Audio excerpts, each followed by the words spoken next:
Badlands. What are the Badlands? Explain those Badlands. That's a hell of a name.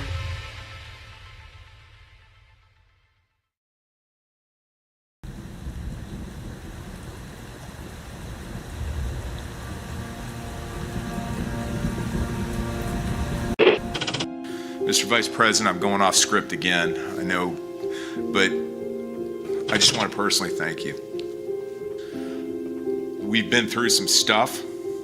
We've gone through some of the most complex military operations this country's ever conducted, and your steady hand and your leadership during those was a great source of strength for me. Thank you for your leadership. Thank you for your character.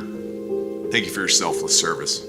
Thank you for commitment. Thank you for being a mentor to me, Mr. Vice President. It's called the swamp. And you know what happened? And you know what I did? A big favor. I caught the swamp. I caught them all. Let's see what happens. Nobody else could have done that but me. I caught all of this corruption that was going on, and nobody else could have done it. Did I get that one right?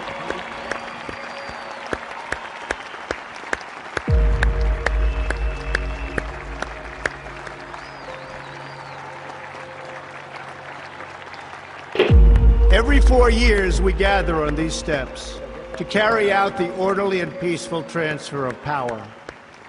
Today's ceremony, however, has very special meaning, because today we are not merely transferring power from one administration to another, but we are transferring power from Washington, D.C., and giving it back to you, the people. For too long, a small group in our nation's capital has reaped the rewards of government, while the people have borne the cost. Washington flourished, but the people did not share in its wealth. This American carnage stops right here and stops right now. The forgotten men and women of our country will be forgotten no longer. From this day forward, a new vision will govern our land. From this day forward, it's going to be only America first. This is a president of the United States who is a danger to the republic. America first. He knows he's an illegitimate president. The oath of office I take today is an oath of allegiance to all Americans. The great Trump recovery. America will never be a socialist country. I will fight for you with every breath in my body. Russia, Russian, pro-Russian, Russian, Russia, Russian, Russian, Russian, the Russians. Russia. And I will never, ever let you down. A dangerous virus is spreading rapidly in China, and U.S. officials are very worried that it could come here. This is really the worst attack we've ever had. This is worse than Pearl Harbor. This is worse than the World Trade Center. There's never been an attack like this. The time for empty talk is over. Now arrives the hour of action. What they're doing is using COVID to steal an election. Together, we will make America strong again. You know what it's about? Fraud, fake ballots. We will make America wealthy again. They are trying to steal the election. Now, under the leadership of President Trump, we are fully realizing President Kennedy's prescient view of Special Operations Forces. We will make America proud again. And watch, please, those mail-in ballots. We will make America safe again. And in millions and millions of ballots. Their vote is under what they thought they needed. They're dumping more ballots in there, okay? And yes, together, we will make America great again. Thank you. God bless you. If we are right about the fraud, Joe Biden can't be president. Congress, the chair declares the joint session dissolved.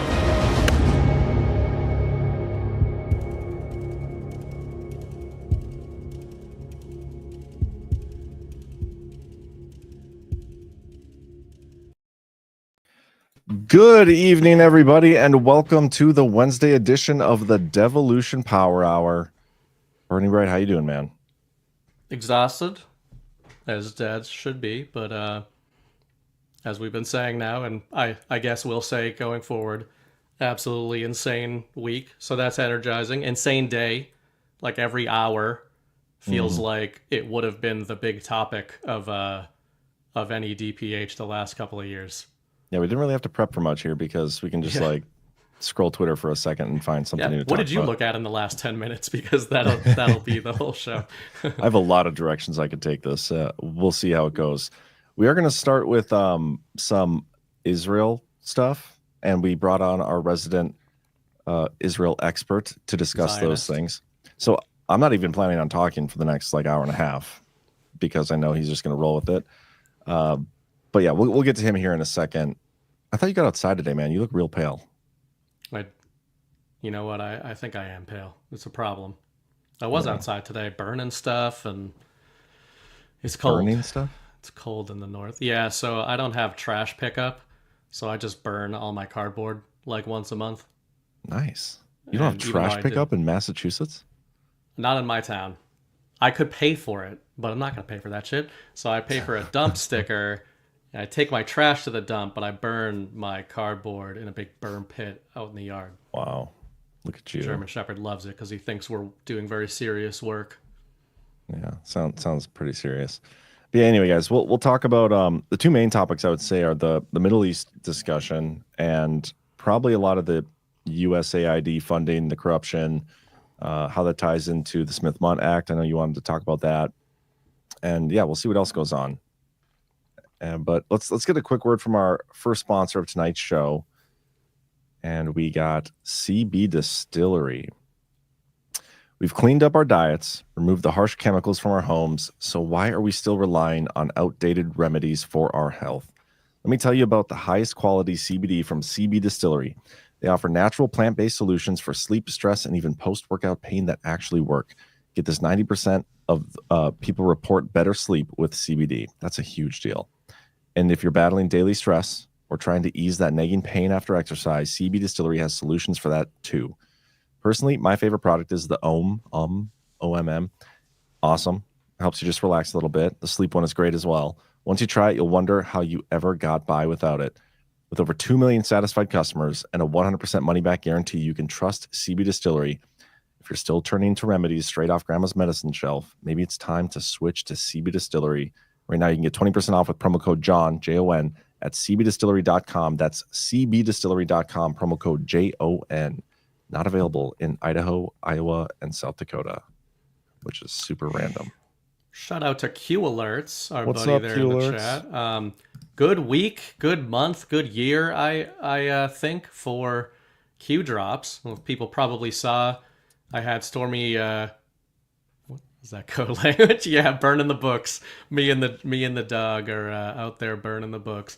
All the gays. The gays are illegal now, and Massachusetts, there's a lot of gay stuff around. So we just got to pile all that gay propaganda up, LGBTQ plus propaganda, and put it in a pile and burn it all up.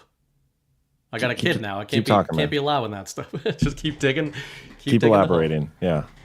Sunday night I had Storm Patriot Joe on the narrative, and of course there's stuff hitting all the time, or maybe hitting, maybe not. But one funny one that may or may not have been a figment of our imagination. Definitely is I was, specifically, probably. Yeah, but I singled out Q Drop 14. We talked about that for a while. It's the infamous one with the Durham boats, and then the U.S. Army changed their header image to that the next day. Well, Tuesday, 2 days later, but yeah. I thought it was Monday. No, it was Tuesday. Was it Tuesday? Yeah. Okay. But I mean, yeah, it's pretty cool. Either way, Q Alerts is probably going to be getting a lot more traffic, I would guess, in the coming months.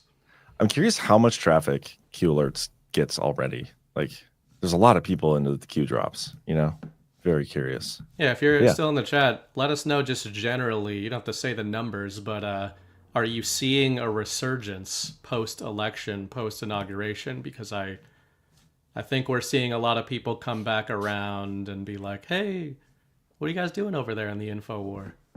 So is that how they sound when they come back to the info war? Those are the people that are like, I never doomed out. I just, just went away for a little while. Yeah, by the way, guys, I saw this in the chat. Why did the Badlands logo change? I did change the logo to be uniform with all of our logos on all social medias to the white background Badlands Media logo. That's why I changed. So also, we are on Instagram. We're going to start ramping up our Instagram postings. We have a video Butt over there. shots, thong shots, twerking. Yeah, lots of dance videos and stuff. We're on TikTok now too. Instagram, it's Badlands Media Official.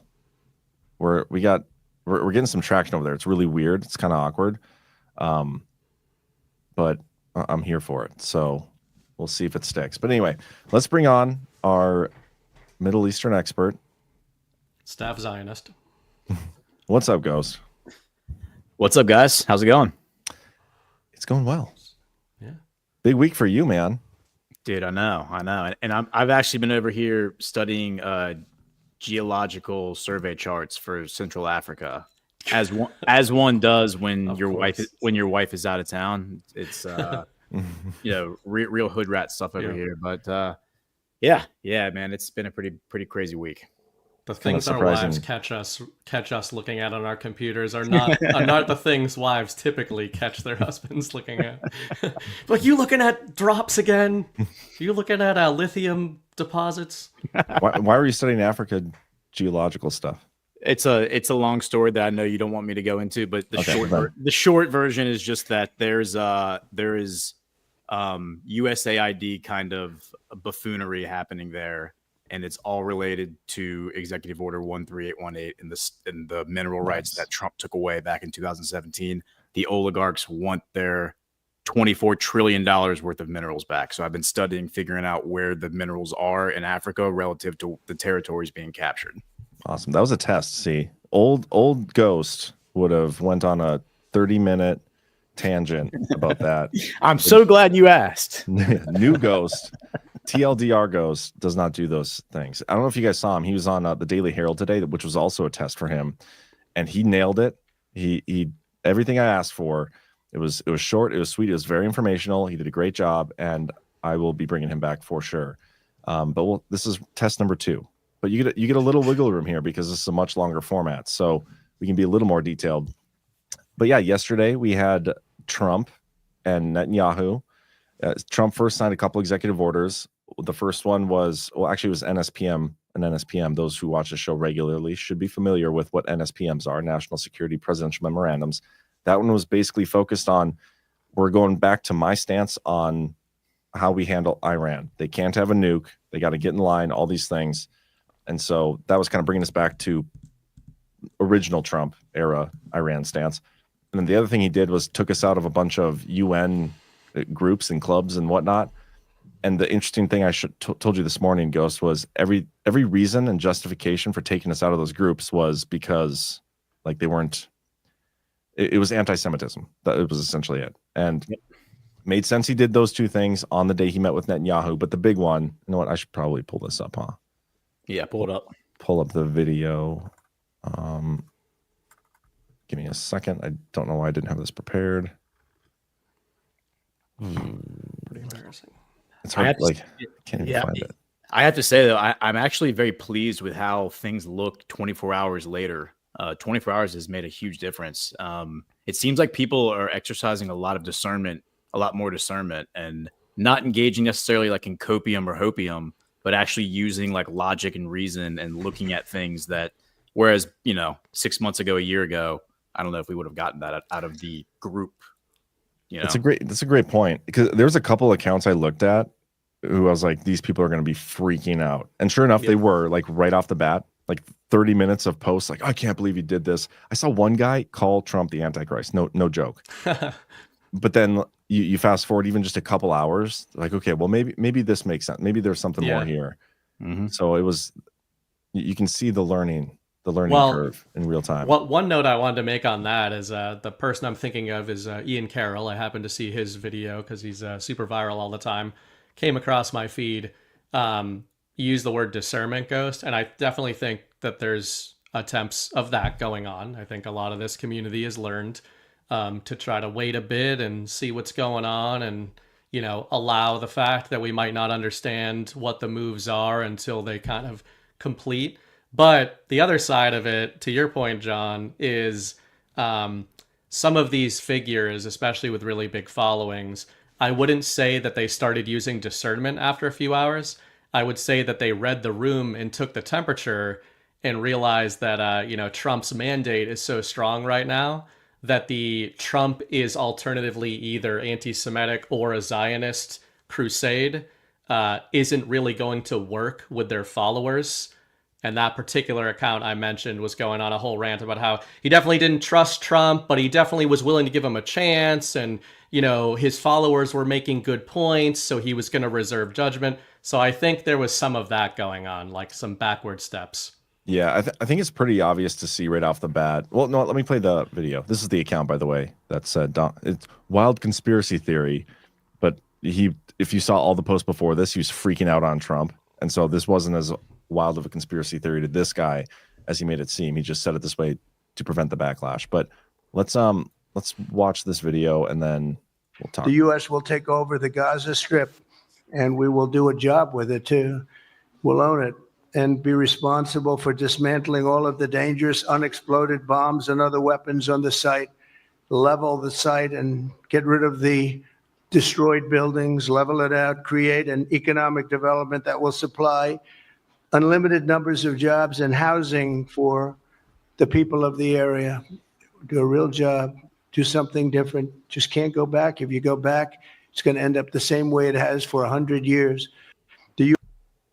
I mean, just first blush, right off the bat, this is not very America first. Like, if you take what he says at face value, like we're gonna take it over, we're gonna own it, we're gonna fix it up, all these things. It's contradictory to everything his entire agenda so far and everything he campaigned on has stood for. So again, the immediate freak out from everybody was a little unwarranted because this can't be the end game here. To me, and we talked about this earlier, Ghost, but I'd love for you to elaborate and get BB's opinion. This seems like a chess move. He's waiting for somebody else to counter move and actually take over there. I don't think it's going to be us, but I could be wrong. It could be. Who knows? We haven't seen any of the actual details of this. But Ghost, what are your initial thoughts on all this? Well, I mean, I think the surface level response, like we're just responding to the actual words that are being said here, is somewhat warranted because, the rhetoric that at face value that Trump is saying, and I think this was totally strategic, and I think he meant to do this to be provocative. It did come off as like a neocon move where he's saying like, we're going to come in and own it. We're going to take it. And I think he knew exactly what he was saying when he was saying it, because remember, Trump was the guy for years talking about how moronic all the neocons were who went in there haphazardly into the Middle East and basically just broke it and then couldn't fix it, right? So I think he was being very intentional in how he said it. Caroline Levitt, of course, walked back some of that stuff today, and it went from a permanent displacement to a temporary displacement. She also clarified that there will be no, he has not committed any Marines. He has not committed any military to this. We also have committed, we're not going to spend any money. So no U.S. dollars, no U.S. troops, and temporary displacement of any Palestinians that need to leave in order to clean it up. So that really changes the framing of it. And it's interesting that he came out and had this really provocative take, because I do think he was trying to incite the response that we saw initially. And I'll be honest, like when I first heard that, I was kind of like, damn, that is wild. But I did tell CanCon yesterday morning on Daily, he asked, what do I expect out of the press conference? And I said, honestly, if we do get a big development, I expect it to be Trump appearing to capitulate to Netanyahu, because that would fall in line with the pattern that we've seen from Trump since he's been elected. And I think it all has to do with laying out the order of operations so that Netanyahu is confronted last after he reconciles with Putin and knocks out a few other objectives. What did CanCon say? What did he think was going to happen? He actually nailed it. He said that Trump was going to come out and say we're going to own Gaza, and no way. I'm just kidding. No, he was picking my brain. So, gotcha. You didn't pick his back. A little bit. Bernie Bright, what are your thoughts, man? Yeah, one thing I loved, and I genuinely don't mean this was a calm, but I think it's encouraging to me sometimes the language some of these people use. So you mentioned Caroline Leavitt, Ghost. She used the term impossible task as an ironic term. So she said, this move's being criticized.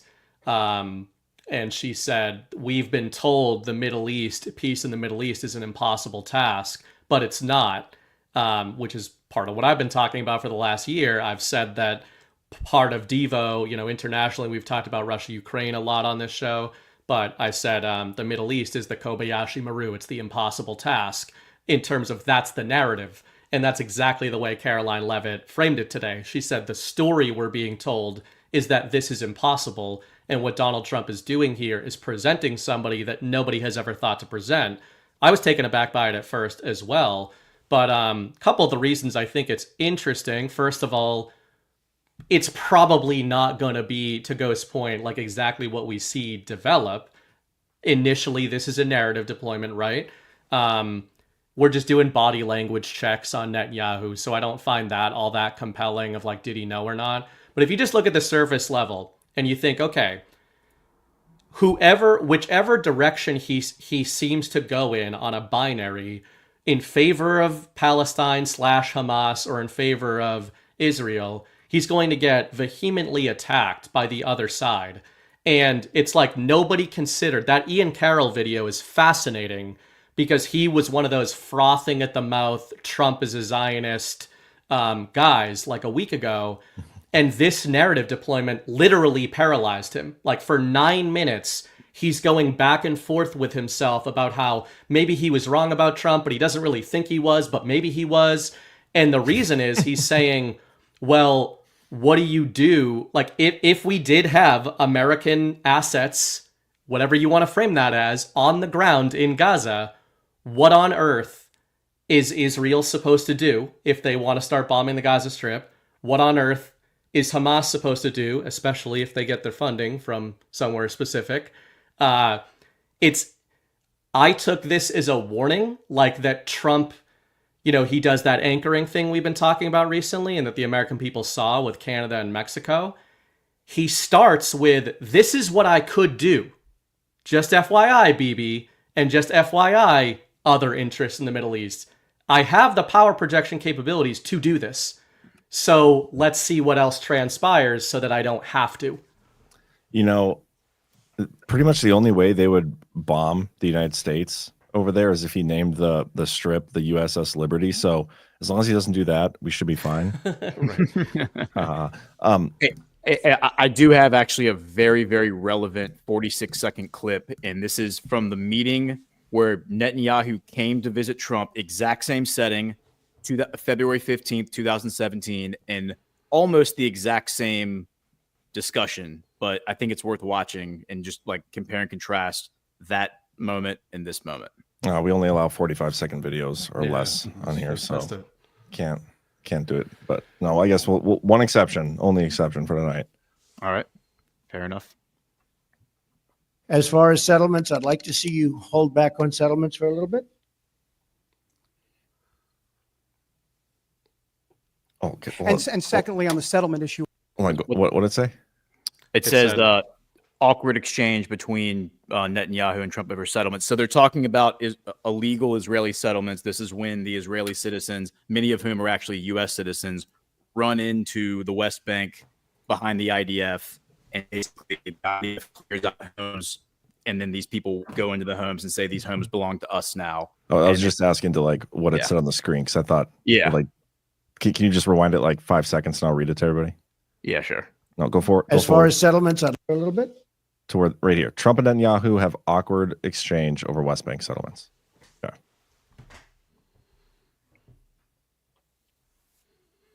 And secondly, on the settlement issue, are you both on the same page? As far as settlements, I'd like to see you hold back on settlements for a little bit. we'll work something out. But I would like to see a deal be made. I think a deal will be made. Bibi and I have known each other a long time. A smart man, great negotiator. And I think we're going to make a deal. It might be a bigger and better deal than people in this room even understand. That's a possibility. So let's see what we do. Let's try it. Doesn't sound too optimistic, but that's it's good negotiator. That's the art of the deal. Oh, wow. Yeah. That's fascinating. Yeah, very cold. This is 17? This is literally like the 20 days after Trump entered office. That was the first person to come visit him. Again, was Netanyahu. So 2017. 2017. Yep. Okay, that's wild. Because he didn't even talk to Netanyahu about that before this. You know what I mean? Yeah. Fascinating. Yeah. And then this right here, this is from like 3 days before the inauguration. This is Queen Rania. I think I'm saying her name right, but this is the Queen of Jordan. And there are pictures going across social media of like, she's very elegant. She kind of has a Melania Trump vibe. And they get along very, very well. So these are the people that Trump is talking about taking in the Palestinians. And there's reasons why that's not going to happen. That has less to do with Israel, more to do with the Arabs. But we can talk about that. But let's talk about that a little bit, because the reaction from pretty much all other world leaders here, including the ones in the Middle East, is like nobody wants to displace the Palestinians. The Saudi Arabia, in the immediate aftermath of this announcement, was like, no, we're not okay with this. It came out today. Russia's not okay with this. I can't imagine China's okay with it, but I don't know if I've seen an actual announcement from them. Pretty much everybody's like, no, we do not want the United States to come in here. And if you think the long-term play is not us to be there, but the regions of responsibilities, maybe Saudi Arabia or these other groups taking over that area and stopping this war, Trump threatening to do it, and these countries being like, no, we'll do it, is kind of the play. You know what I mean? yes, exactly. Yeah. Like him basically, and I don't want to say antagonizing, but basically stirring up enough energy, like energizing people to step up and take responsibility. Yes. And the other side of this is like these negotiations have probably already taken place. Like they all know this is going to happen. It's just going through the process, probably for Netanyahu's sake. Yes. For it to happen the way it needs to happen. Yes. Yeah. The negotiation that's happening right now is with the Israelis. That's because I don't think there's any way Trump goes out and does what he did last night unless he has all of the Arabs, including Qatar, on his side. There's no way. There's just absolutely no way. There's also the fact that, and we've been talking about not The Apprentice, but The Art of the Deal on my show. And one thing Trump says in The Art of the Deal is he says a man's word is sacred. He says when you give somebody your word, that's the deal. You don't wait for the contract. You don't like go back on your word. And once you lose that, your reputation is done and you'll never be a deal maker again. And he gave Abbas, the Palestinian president, his word in May 2017 that he was going to be the president to make sure that Palestine was liberated from this situation. So I think he's going to follow through on that. The Arabs have a reason to push back against this. In their part of the world, in the East in general, they don't have what we call in the West the divine right of kings, meaning that your power comes from God. Their power comes from the tribe. So the minute you stop delivering, the minute you stop, you lose the confidence of the tribe, they remove you from power. And that actually happened in the 1960s, 1964, right after JFK was killed. The Saudis all decided that the the new king, he had been in office for 11 years, that he was incompetent. So they said, you have to advocate. He advocated, and another guy came in. So this has happened before, and it can happen again. And Colonel McGregor has been talking about how the Jordanian king and the president of Egypt are both facing basically lynch mobs and have been facing that for months because of the unrest, because people there are wondering, why are we just standing by and allowing this to happen to Gaza? So if you then take 1.25 million Palestinians, put them in Egypt, 1.25 million Palestinians, put them in Jordan, and they're angry about what's happened, you're just going to make those situations worse. You destabilize the countries, they fall apart. You then have a much bigger problem than just Gaza. So there's reasons why this can't happen and why Putin doesn't want it to happen. Xi doesn't want it to happen. It would destabilize the entire Middle East. Is this your new sock account, Burning Bright? I don't know. Is that Mrs. Bright, maybe? Speaking of state-run propaganda. Well, Americans just figured out, I mean, that'll be another topic tonight, I'm sure, but it's like Americans just figured out that our media is Canadian media through the USAID stuff. No, but that's exactly, that's what I meant by the anchoring, and I saw Q Digger, you pulled that up. Reverse Hegelian dialectic. This is art of the deal. This is, and as you point out, Ghost, it's not just about Israel. I do think that this negotiation is being aimed at Israel right now. It's a whole region. There's spillover effects for the entire Middle East, of course, but it feels like he is directing this negotiation at Israel, and pretty much it's interesting when you flash back to that 2017 clip and he's looking at Netanyahu, and Trump's posture is, you might be surprised at the deal I'm going to offer you, and Bibi's posture is, yeah, you can go fuck yourself with that deal. Now we're a little while later, and how does Bibi feel about that? That deal probably looks a little bit better. I bet whatever deal was offered in 2017 probably looks a little bit better, because now the next deal, a lot of people in this community are aware at this point, and Ghost has been talking about it. One of the keys to Trump's art of the deal is that his first offer is always the best one, and it gets worse and worse and worse. I would guess that this offer of American occupation of the Gaza Strip on a permanent basis is worse for them than the first offer. So now I think we're probably going to go back to whatever that first offer is. We don't know what it was, but I bet we're going to find out what it was retroactively. So, Ghost, if the long-term goal is to have somebody like Saudi Arabia or maybe a coalition of other countries in the Middle East doing what Trump said he was going to do there, what has been preventing it from happening that way up until this point? Well, so the way that I saw it, October 7th happened. We got together and we talked about it. And what I said I wanted to see from that moment is I wanted to see MBS summon the entire Muslim world to Riyadh and tell them all to sit down and shut up and not do anything. And that's exactly what happened. He basically held them all back and said, do not retaliate. Kobayashi Maru. The only winning move is not to play. Shut up. And that's exactly what we saw. And so once I saw him summon all the people in November, and then that's actually what transpired. That gave me all the confidence that what we're watching is basically these guys standing back and saying, all right, y'all want to do this?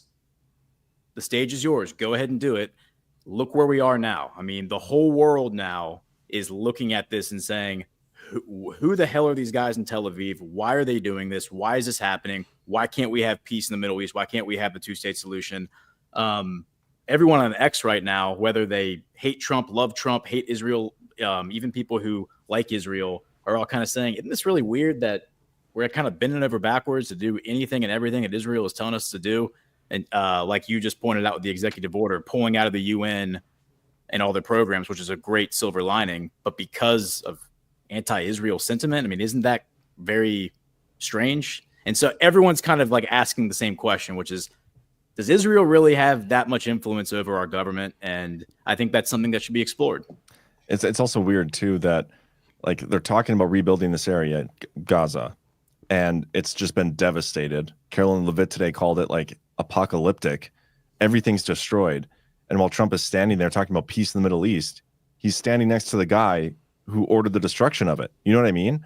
But he doesn't bring that up one single time. Yeah, we need to rebuild this place because you leveled it.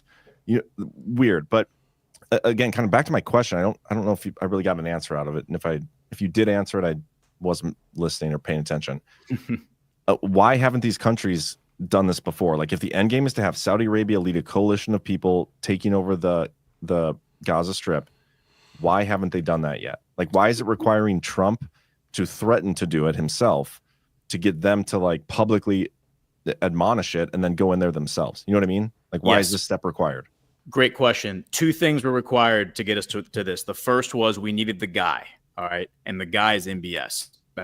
That's my thesis day one, is that we needed the leader, the guy who could bring the entire Muslim world together and get them on the same page. The second thing we needed to happen is we needed all of the tribal disputes and all of the animosity within the Arab world, within the Muslim world, because you have these Arab countries did not get along. You had, because of tribal politics, you had the Muslim world didn't get along. Like Iran hated Saudi Arabia hated Turkey, Qatar hated Iran.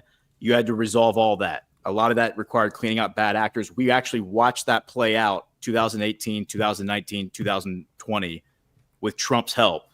They kind of all worked, shook out all of the moths and got rid of a lot of the bad blood. It's not all gone, but they were able to basically set aside their differences and come together. Now they're all on the same page. Because the move, by the way, with the Abraham Accords is to get Arabia to go to war with Persia. That's what Netanyahu said he wants to do. That's what Lindsey Graham says he wants to do. That's what the neocons say they want to do. So how do you stop that from happening? I mean, what Trump is doing right now with saying, hey, we're going to take all these Palestinians and dump them in Arabia. And the Arabs are like hell you are. Absolutely not, Netanyahu. Get out of here. And then Netanyahu at the same time is saying, let's go ahead and start bombing Iran, guys. And the Arabs are like, no, absolutely not. So I think that's part of it. But the two things that needed to happen, you had to have the guy. You had to get all the Muslims on the same page. You now have that. You have unity in the Muslim world for the first time since the Prophet Muhammad.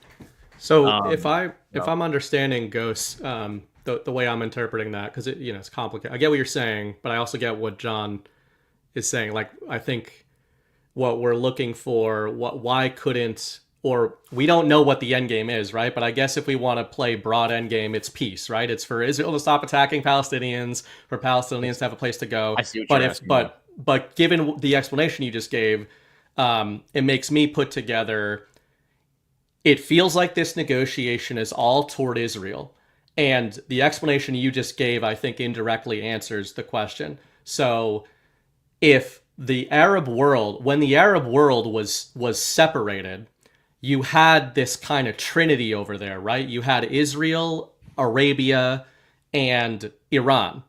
And right where there was constantly tensions being leveraged from 2 against 1, from 1 against 2, etc. And for the first time, maybe ever, all of the Arab world is pretty much unified, or at least they're unified that they are not going to fight each other. That includes Saudi Arabia. Them, by the way, like, why are they unified? Sorry? Why are they unified? Sorry to interrupt, but well, they have a common vision now. They have this Vision 2030 where they're basically like, we're all going to get rich now, and there's going to be lots and lots of prosperity. Whereas before, you didn't have that. You it's didn't like have golden that. age stuff. Yeah. You didn't have like something to look forward to. You had basically old disputes that were never getting resolved, and people just kicking up dirt. But really, the third thing is the USAID, because the thing that just happened on Monday with Trump revoking or shutting down USAID. Remember, that money is getting pumped in to Syria. It's getting pumped into Iraq. It's getting pumped into Palestine, and it's funding these proxy groups that are destabilizing things, recruiting young men to come join them, giving them bags of cash to say, hey, let's go shoot up this building. Hey, let's go do whatever. Like, let's go do some hood rat stuff, and we'll give you a bunch of cash. And That's basically how they do it. So, sorry, BB, keep going. Yeah. To your point, though, that you just made there, John, of why aren't they fighting and everything. I also think that this loops into, we may or may not get to it later, but the Saudi purge from 2017, when Ghost says the MBS is the right guy, I think that that's right. But I think, why is he the right guy? Is he the right guy because Donald Trump likes him? Like, no, that's why he's the right guy for Americans. Why is he the right guy in the Middle East? Because the Saudi royal family were involved in a lot of the destabilization over there. And then obviously you have Western intel that was involved in the destabilization in Iran with the Iranian regime since the 70s, right? So with the Ayatollah. So if, we have to take a bit of a leap of faith here, but it looks like the gravity of the situation proves out that the other Middle Eastern leaders trust Mohammed bin Salman because of what he did in 2017. Like, he put up or shut up. He went in there and he took down the Saudi Arabian deep state in a way that we have fever dreams in the US. And the last point there I wanted to make about Israel is that if Trump is giving Netanyahu right now an ultimatum, he's basically saying, like, listen, Dad's going to be home soon. And dad being home soon means we take it and you're fucked. You're fucked forever if we take it. Or we're going to leave. And now we're going to leave you, Israel, surrounded by a unified Muslim world for the first time ever. And if you don't think that the Arabians and the Iranians and everybody else in that area won't unify if Israel keeps going, like Ghost said, they've been holding themselves back. But it feels to me like this is Israel's last chance to come to the table. And Trump's unspoken threat here is, if we leave, we're going to leave you to the Arab world. We're going to let them do with you what they've always wanted to do with you. That's how I see it. I could be misinterpreting that, but no, I think it's logical. I think it makes sense. I just don't know enough about the Middle East to know. Again, this is not my area of expertise. I can give broad strokes, but I think I'm going to read this because this is from Saudi Arabia, and this is what they said like immediately after the announcement. I'm pretty sure it was posted within like 15 minutes, and it's worth reading through. The Ministry of Foreign Affairs affirms that the Kingdom of Saudi Arabia's position on the establishment of a Palestinian state is firm and unwavering. His Royal Highness Prince Mohammed bin Salman bin why are their names so long and hard to read? I'm just going to skip it. Crown Prince and Prime Minister clearly and unequivocally reaffirmed this stance during his speech at the opening of the first session of the 9th term of the Shura Council on September. Blah, blah, blah. His Royal Highness emphasized that Saudi Arabia will continue its relentless efforts to establish an independent Palestinian state with East Jerusalem as its capital and will not establish diplomatic relations with Israel without that. And goes, I'm not going to read through the rest, but you kind of get the point there. Saudi Arabia is not willing, like this is a non-negotiable for them. Yep. And so what Trump did, and I think you phrased it this way, it's almost like an act of war in a sense against Saudi Arabia, who we've believed for a long time has been working with Trump behind the scenes, like the sword dance stuff. And we know before this even happened, before Trump went out there and announced this, I think it was him directly, but if not him, I think Senator Rubio, I guess no longer Senator, Secretary of State Rubio had a phone call with Saudi Arabia and let all these people know what was coming. Yep. So they knew this was coming. But yeah, any comments or thoughts on that? Yeah, no, it's spot on. I mean, remember the day after those the Silicon Valley bros came out and did the $500 billion AI announcement. The very next day, MBS came out and said, "Yeah, that's cool. I'm going to do $600 billion by myself." And then Trump later said, "Yeah, he's probably actually going to do $1 trillion." So by himself, like these other guys had to pool their money together, and MBS is like, "Yeah, I'm just going to do $1 trillion by myself." And the fact that he had to make it $600 billion, I think, was a shot across the bow. Just like, yeah, I'm going to be the big stack. Don't worry about it. That's 9/11 reparations. Yeah. But Trump, I think, Trump doesn't go out there last night and say all that stuff unless he's confident that he's not going to lose that $600 billion, that he's not going to lose MBS's trust, that him and MBS are good. So again, like you said, I think a lot of this is posturing. Remember that I mentioned earlier on your show that, and BB messaged me about it earlier, that Reuters announced or reported that Riyadh is probably going to be the site for the Putin-Trump reconciliation. Yeah. So we're gonna have the Kodak moment of MBS bringing Trump and Putin together, and yeah, there you go. So they're saying UAE or Saudi Arabia. It's 100% going to be Saudi Arabia. And FYI, just as a added bit of color here, this was the Russians who are requesting this. So this is like bin Salman, to Ghost's point, I think is really shaping up in the public narrative. As you said, John, these guys, we know, I mean, Sovereign Alliance is proven at this point, circumstantially is overwhelming. We know these guys have relationships. Trump's pretty open about that at this point. But it seems like in the public narrative, MBS's role is going to be as that broker. Like he's going to be that unification point where Trump can come to the table, Putin can come to the table, and the last piece of that little puzzle is the guy who, up until literally last night, Tuesday, said that he would not sit down with Putin was Zelensky, and has now said he will sit down with Putin. Still considers him an enemy, but he'll sit down with him. Yeah. I don't know if this means anything, but in this letter that he wrote, he talks about he reiterated this firm position during the extraordinary Arab Islamic summit held in Riyadh. Like, so they just held a big summit there where he talked about this. Mm-hmm. Is it fitting that they're having potentially the peace talks in Riyadh later on? It is.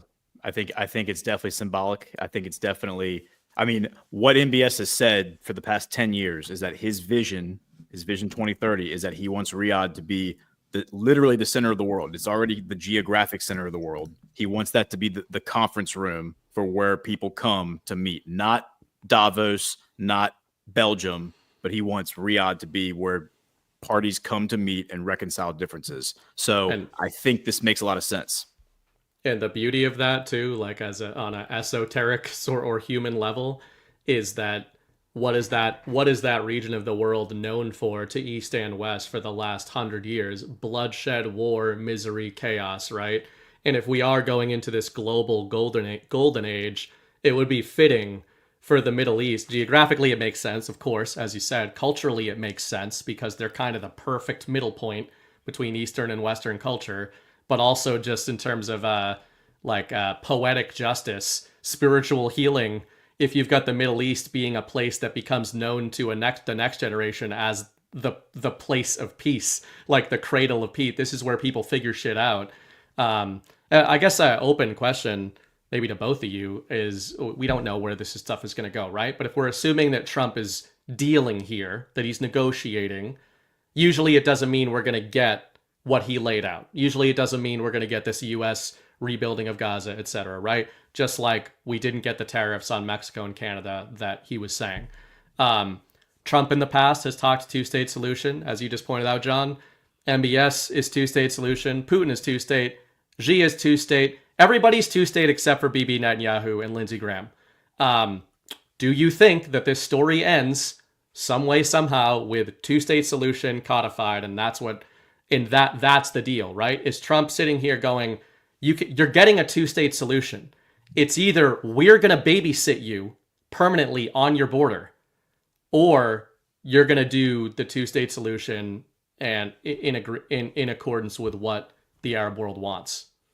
Is there a third option though? Like, is there another option? That's what I'm asking. I don't know. I mean, something people haven't thought of yet, because there is.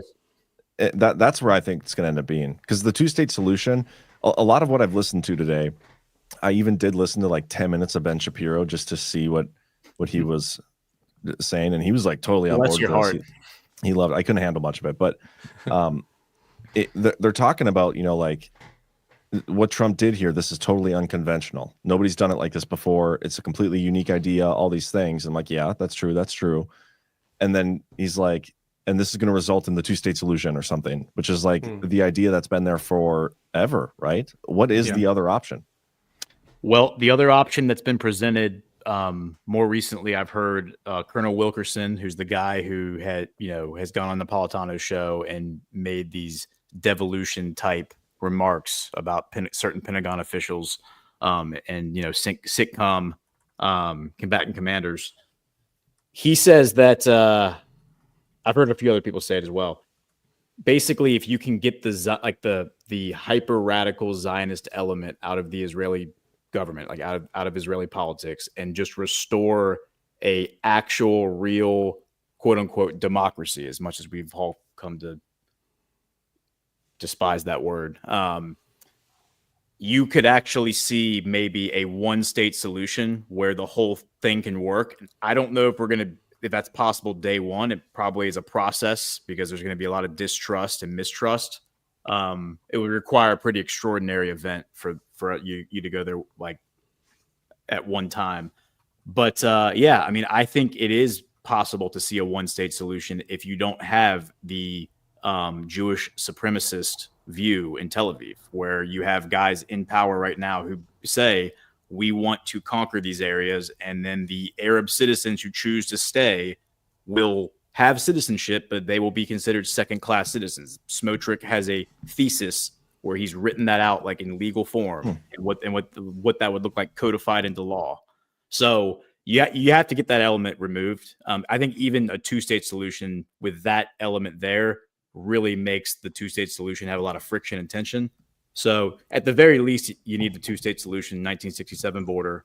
But maybe one day it could be a one-state solution, as long as people can get along and have common ground. Yeah. Interesting. One thing I would say, though, it would be really interesting to see that if the Russians come to Riyadh, make peace with Trump, what if we see Russia take over Gaza, like the Russian military? I wasn't thinking Russia, but I did just have the thought, if you look at what Trump presented and don't think of it as this crazy, ridiculous thing, but maybe take the U.S. element out of it, Russia wasn't what popped into my head, but what did pop into my head for some reason was like the UAE. Now, I know the UAE is their own independent nation, but it functions kind of as an international playground. Like it's, by playground, I mean sort of business playground. What you were saying about peace talks with the Saudis, the UAE is sort of that for business leaders. Like Dubai has really become this place where business interests and entertainment interests can go. Another one that pops into my head is Singapore. Like very high standard of living. It's a safe place. A lot of people in the West don't know that. And it's a place where business interests and political interests can go and sort of deal with each other in neutral territory. And if we're looking at some sort of transition period, could Gaza become that, like sort of an autonomous zone where it's like not in the way it has been, where it's an autonomous zone just waiting for the Israelis to bomb them next or Hamas to do something, but more of a prestige autonomous zone where lots of international interests are. So if you build it into almost this Morocco or this Singapore type thing, these are kind of stretched analogies, but like something like that where, whether it's the Russians or the Chinese, and it's like, hey, you know what? If X countries send aid to this region and participate in the restoration of the Gaza Strip, it could be built into something and used as a model to the point where Trump is saying, but then the Palestinians get the right to live there. Like you get these international countries almost subsidizing, but hopefully not in a globalist way, more in a free market way. Yeah, and it's fitting. Crown Prince, he had a call with the UAE president today. He also had a call with the Jordanian president today. They talked about mutual areas of interest and stuff. Okay. But the part of this that, and this is going to tie us into our second subject, and Ghost, you're welcome to stay for more if you want, because we're going to get into the USAID stuff. The most important aspect of making sure what we've witnessed going on in Gaza and the Middle East for the last decades, to make sure that doesn't happen again, is to get rid of the terrorists that are doing it. The people funding the terrorists is our own government and the CIA, and a lot of that has been done through the USAID.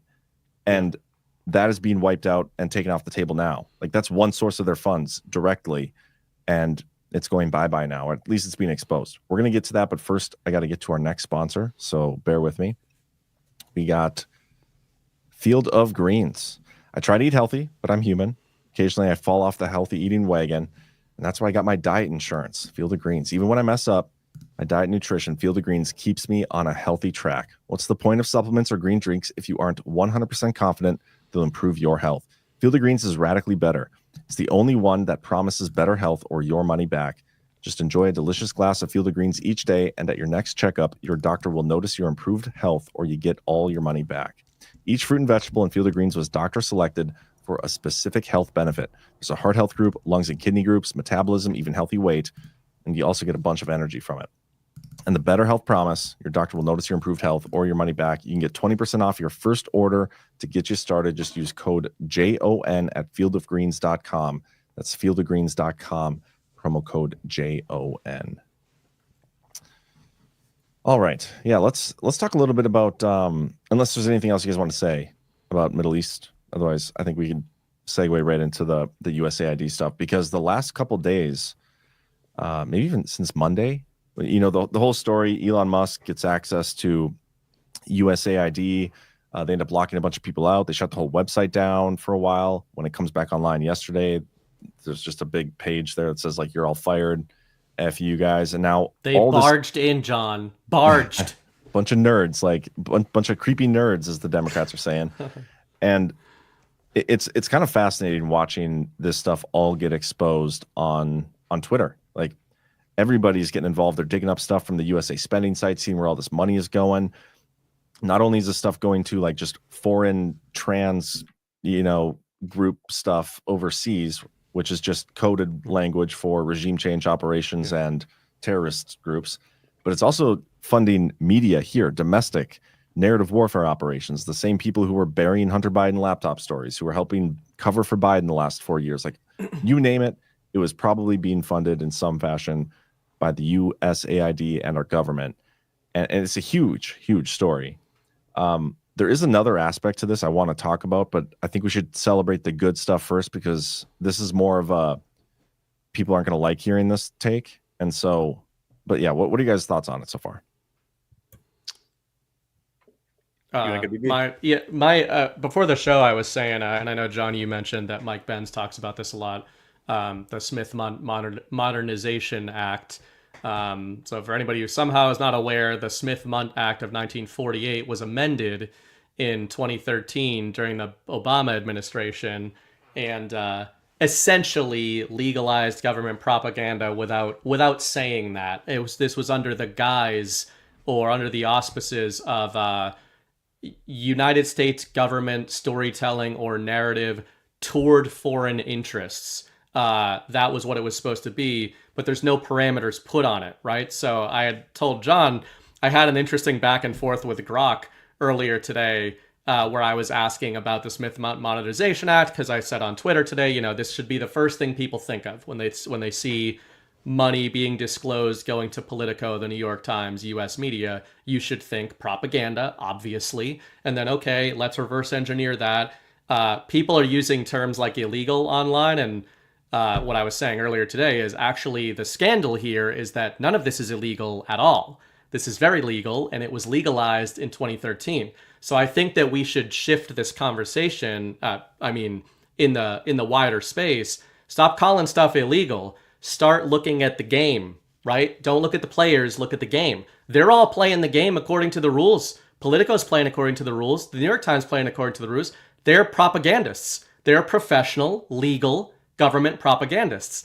And, the other point on that was that the interesting exchange I had with Grok, if I can find it, I asked if the USAID disclosures about this funding to Politico, etc., could be related to the Smith Modernization Act, and if so, how? Of course, it's going to say, well, we don't know.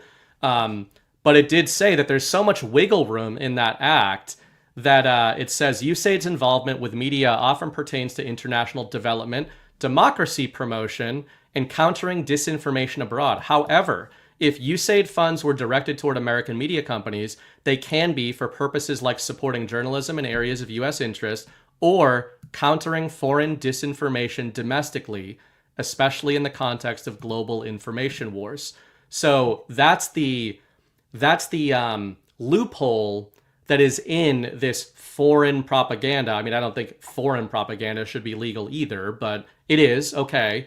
So that's the loophole, is that if the government can justify the propaganda by saying that Americans are being misled by foreign disinformation campaigns, then they can deploy that propaganda on American citizens. And it made me think of the clip John plays all the time of Donald Trump with talking about illegal psychological operations being conducted against the American people. Don't forget, this persecution is being done by the same weaponized agencies that for 7 years have been running illegal psychological warfare campaigns against the American people, much as if they were trying to destabilize a foreign country. From the Russia hoax to the no collusion Mueller witch hunt to impeachment hoax number 1, impeachment hoax number 2. You get the idea. So the last point on that would be, it adds another layer to all of the Russia impeachment hoax 1 and 2. We know that those were illegal, right? If they were knowingly false, that's where what this all hinges on. If it's knowingly false, then that's illegal. That's where he's pulling that word in. but it gives you another motive for the Russia hoax. They didn't really need, it's not just that they wanted to convince the American people that Trump was a Russian agent. It's that as long as they believed Trump was a Russian agent, they were allowed to lie to the American people about everything that spun out from that. That's kind of how I'm looking at it now. And I'm thinking that this ball of worms that Elon is disclosing maybe starts to get us to unwind to those 2013 National Defense Authorization Act that Obama signed. And that is when I fully blackpilled as a Democrat, by the way, was the NDAA. Yeah, you're spot on. And this is where I said, Mike, I don't think Mike Benz necessarily has talked about the Smith-Munn Act, but he's talked about that, the foreign censorship stuff, like the money that is being put into these agencies under the justification of foreign censorship. It's all being done here domestically too. And a lot of this stuff came out in the Twitter files. But anyway, go ahead, Ghost. Yeah, I think that this US AID thing is the most significant thing Trump has done thus far, and it may, in hindsight, be the most significant thing he does as president, just in terms of a single move to destroy the deep state, to dismantle the swamp. Ron Paul put out a video, like a 5-minute video that Elon quote posted and said, interesting, that really ruffled a lot of feathers. But Ron Paul said, there's a huge misunderstanding among Americans about what the USAID, the Agency for International Development Office, is.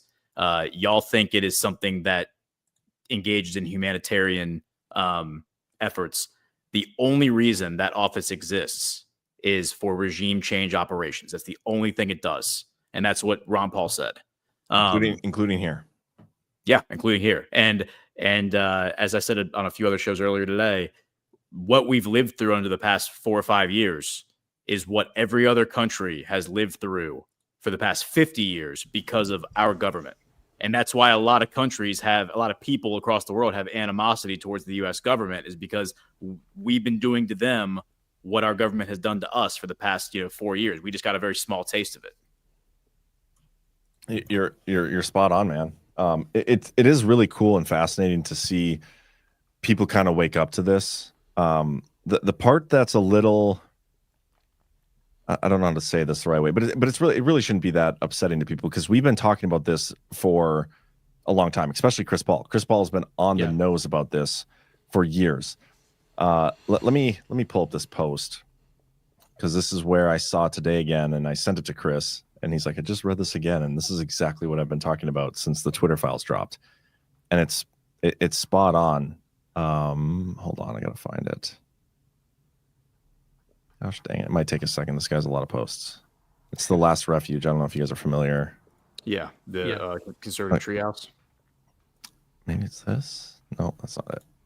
Hold on. Like, some of this guy's stuff is good, or girl. I don't know if it's guy or girl, but some of it is very doomy. Yeah, but listen, I would advise everyone to pause for a moment as the fevered pitch of a new awakening takes shape, specifically around the USAID information. Ask ourselves, are we being managed? Pause, think about the Twitter files as a reference for how DHS was controlling online speech and communication. Did the Twitter files reveal the DHS control mechanisms, or was the DHS control system coming to light and the revelations needed to be managed? Was the Twitter file release a control mechanism to get out in front of something the American people were discovering on their own? That's the reference here. Were we managed by a controlled system releasing the Twitter file information? If you understand that reference, then ask yourself, is the USAID information, which at its core outlines how the intelligence community was in control of multiple DHS silos to influence American society, yet another operation to control information that was coming to light? Don't be emotional about it. Think logically. Are we discovering the USAID information because elements of the IC understood that USAID information was starting to surface in the national conversation organically? If you can see the similar approach to both the DHS control of the social media coming to light, Twitter files, and the same DHS control of the USAID tentacles, then is it accidental that Elon Musk is involved in both information releases? Big picture, is the IC managing the revelations? All roads lead to Langley. Is the journey being managed? Think about it. Now, the caveat to this is with Dan Ratcliffe and Michael Ellis at the CIA, they offered buyouts to everybody. It looks like they're going to just completely clean house over there. maybe it doesn't matter if that's what they're trying to do here, but there's a point, like, this is very similar to how the Twitter files, the limited hangout of the Twitter files, were released. You know what I mean? Yeah, I mean, I think it's good to engage with this stuff. I mean, we go back and forth on this stuff a lot. We need to be careful to not go full Last Refuge or full Whitney Webb, would be the female version of the Last Refuge, who, can spin anything that seems to be good happening into bad. But, it's we can reasonable. Be logical. You can be logical without being doomer. No, I agree with that. I would just say that it is very difficult to get up. I don't say this to be like flippant, but if that's the case, and if you say it is this dastardly limited hangout, then Trump is behind it, and that he's the bad guy, and we lost, and we're fucked. Like that's what that means. That's what that means. Because I don't necessarily think so. I think that's what it means, because it's like, it gets to the point where, so he gave the largest DoD contract ever to a guy who's managing limited hangouts on behalf of the deep state to the American people. Like, is that the allegation? No, but just because if it is a limited hangout, that doesn't mean Trump is deep state either. He could just be using it as an exposure op, like he does everything else. Like, he could take it a step further however he wants. But I think it's something to pay attention to of how this information is being released. Who are the ones being highlighted talking about all this stuff? Because if Elon Musk is just highlighting like the same 10 accounts talking about this, then it's just like giving access to only Schellenberger, Talibi, and whoever, Barry Weiss or whatever, to go through the Twitter, to go through the Twitter files. Yeah. And all of this stuff like needs to be made totally public. And I don't know if there's any other information that they're getting, Elon Musk, that we're not able to get on USA government spending or whatever, the government website. Like, who knows if that's even accurate? Because that's where a lot of the stuff I'm seeing is coming from. Mm-hmm. All of this should be made public, just like I think all the Twitter files should have been made public to everybody. It should be open sourced. And that's the concern that I'm having is what aren't we seeing? Like, we're seeing all the media companies, the politicos, and all these things, the nefarious ones. That's great. That's awesome. Yeah. But what aren't we seeing? Because it's not open sourced. Yeah. Yeah.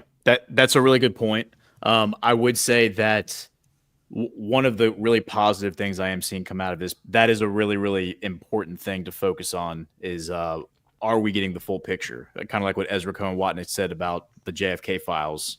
Like, when the JFK files come out, are we actually going to be getting the full picture, or are we getting a limited hangout? He kind of implied that. Yes, he did. Elle actually had a some bitch I know, that's her handle. Had a well, you didn't just refer to her like that? Because she had a great post earlier where she said that she just felt like she was in a really great like headspace because of all the positivity she's seeing on X.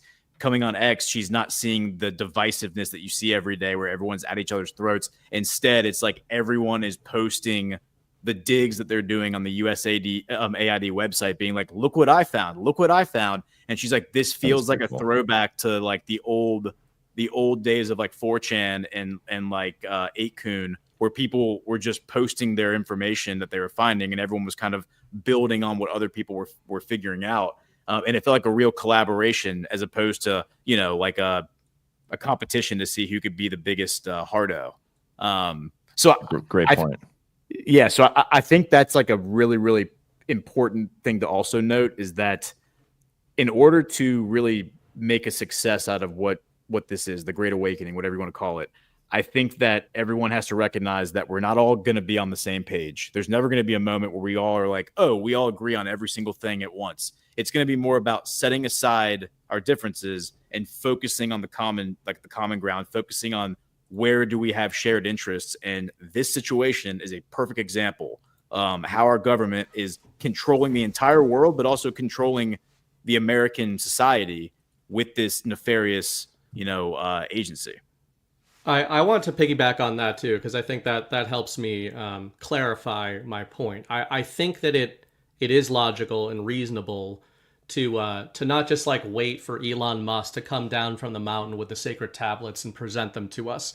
I think that Chris has good discernment and ruthless skepticism. We need that. The reason I take a shot at Last Refuge and people like Whitney Webb is they are professional doomers. If you engage with any of their content, that's not what Chris does.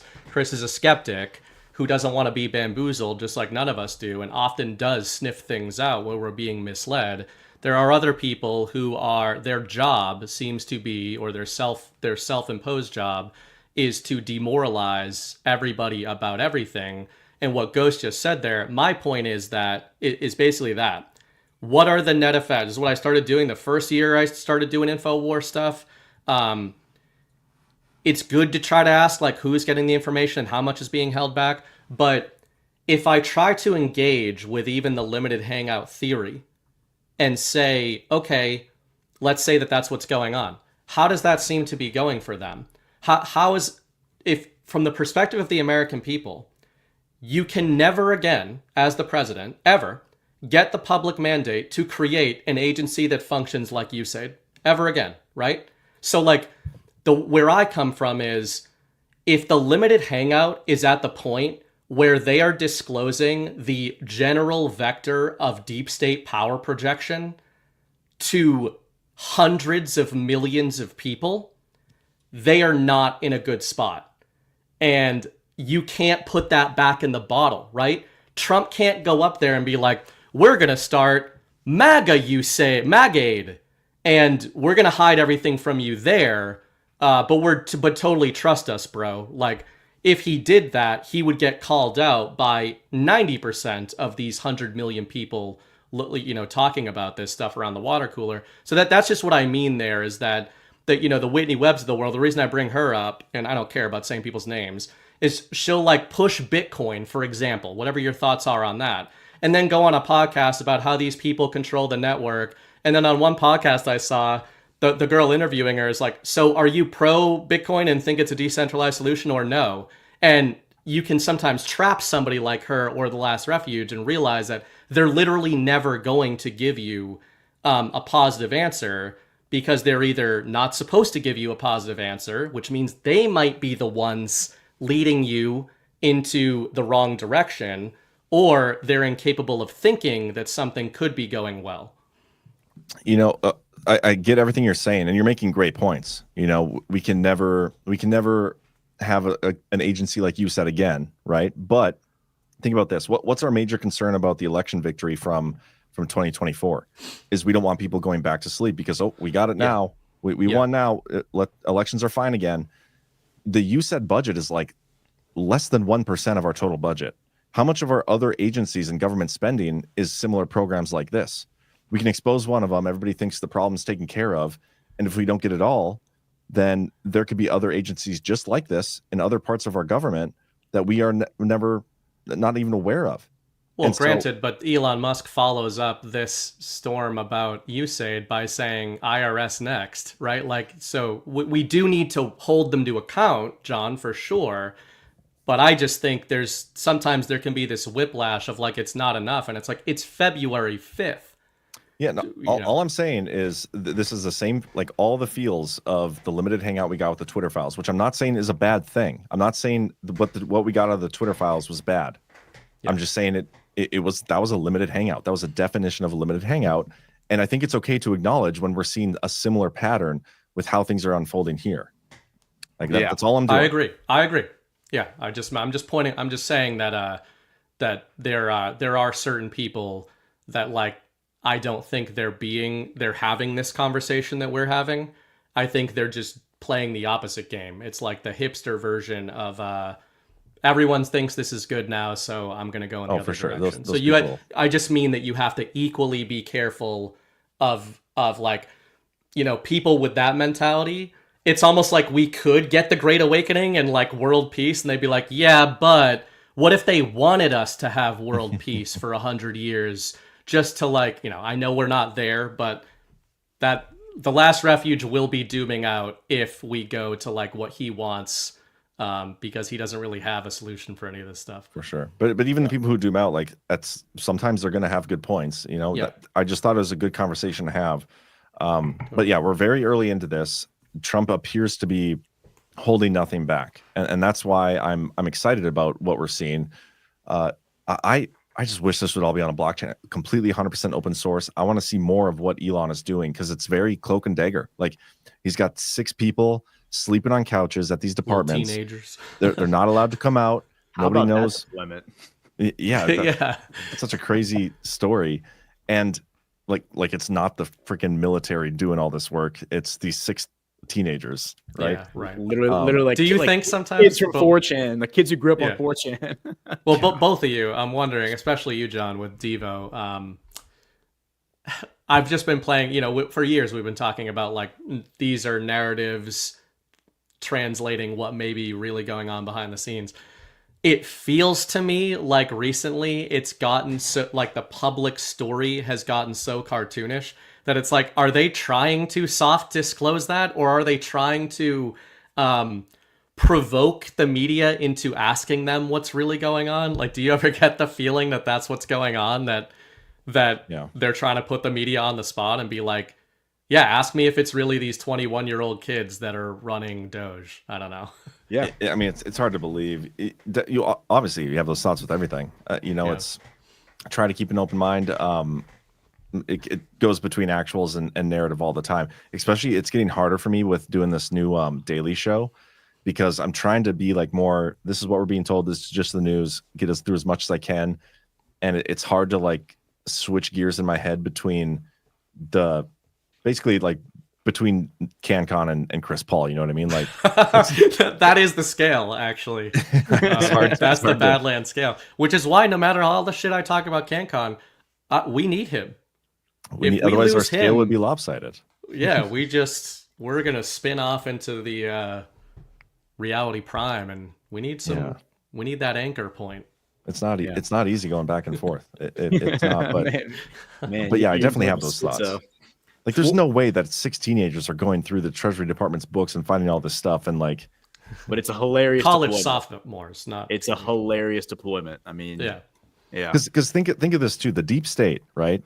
Like they know how to work computers. They can afford funding. They probably have foreign military people on their books. They have black ops people on their books. They have the CIA agencies on their payroll. Like they can't afford some technology to fight back against the 6 teenagers. You know what I mean? Like it just seems. Well, we have teenagers with autism. Yeah. Well, even that goes. You mentioned. I think it's bang on that. I don't know how much you were joking, but I think some of this stuff is pretty literal when you mentioned 4chan and everything. Several weeks ago, I said. I didn't mean this as an insult, but I understand why people take it this way. I said, what's going on Twitter feels like InfoWar for Dummies or 4chan for Dummies.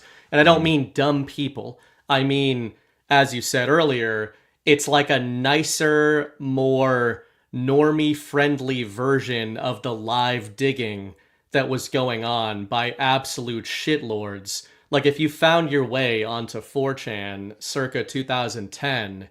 you had to have a certain kind of disposition to find your way there. Like, you don't get there doing normal interneting, but you do get to X doing normal interneting.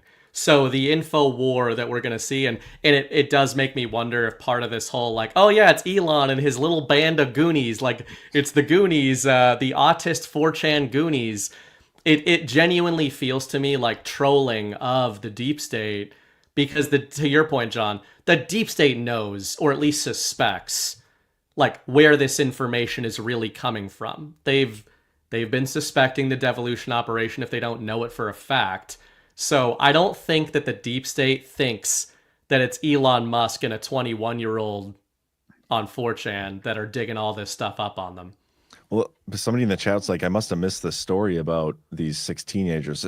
There's a couple stories out there, but this is the first one I clicked on.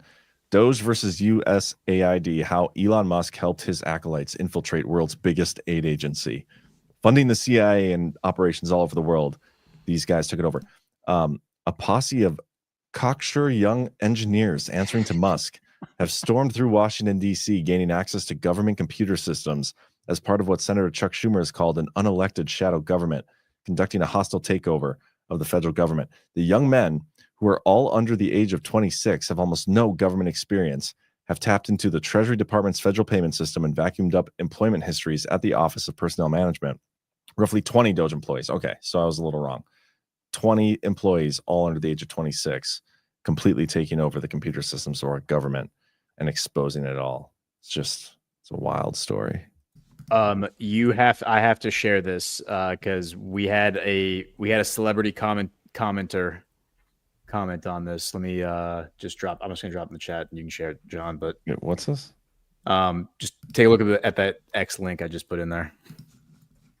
This is causing this deployment is causing the highest level of puppets to re-out over this. This is Hillary Clinton freaking out about these 19-year-olds. They have no relevant experience. Most of them aren't even old enough to rent a car. How old do you have to be to rent a car? 21. How old do you have to be for the Clinton Foundation to abduct? 3. Yeah. I mean, yeah, they're way too old for Hillary. I do want to address real quick what y'all were talking about before. I think that the two things that you're talking about with the last refuge, Whitney Webb people and John, is those people are cynics. Don't loop me in with them.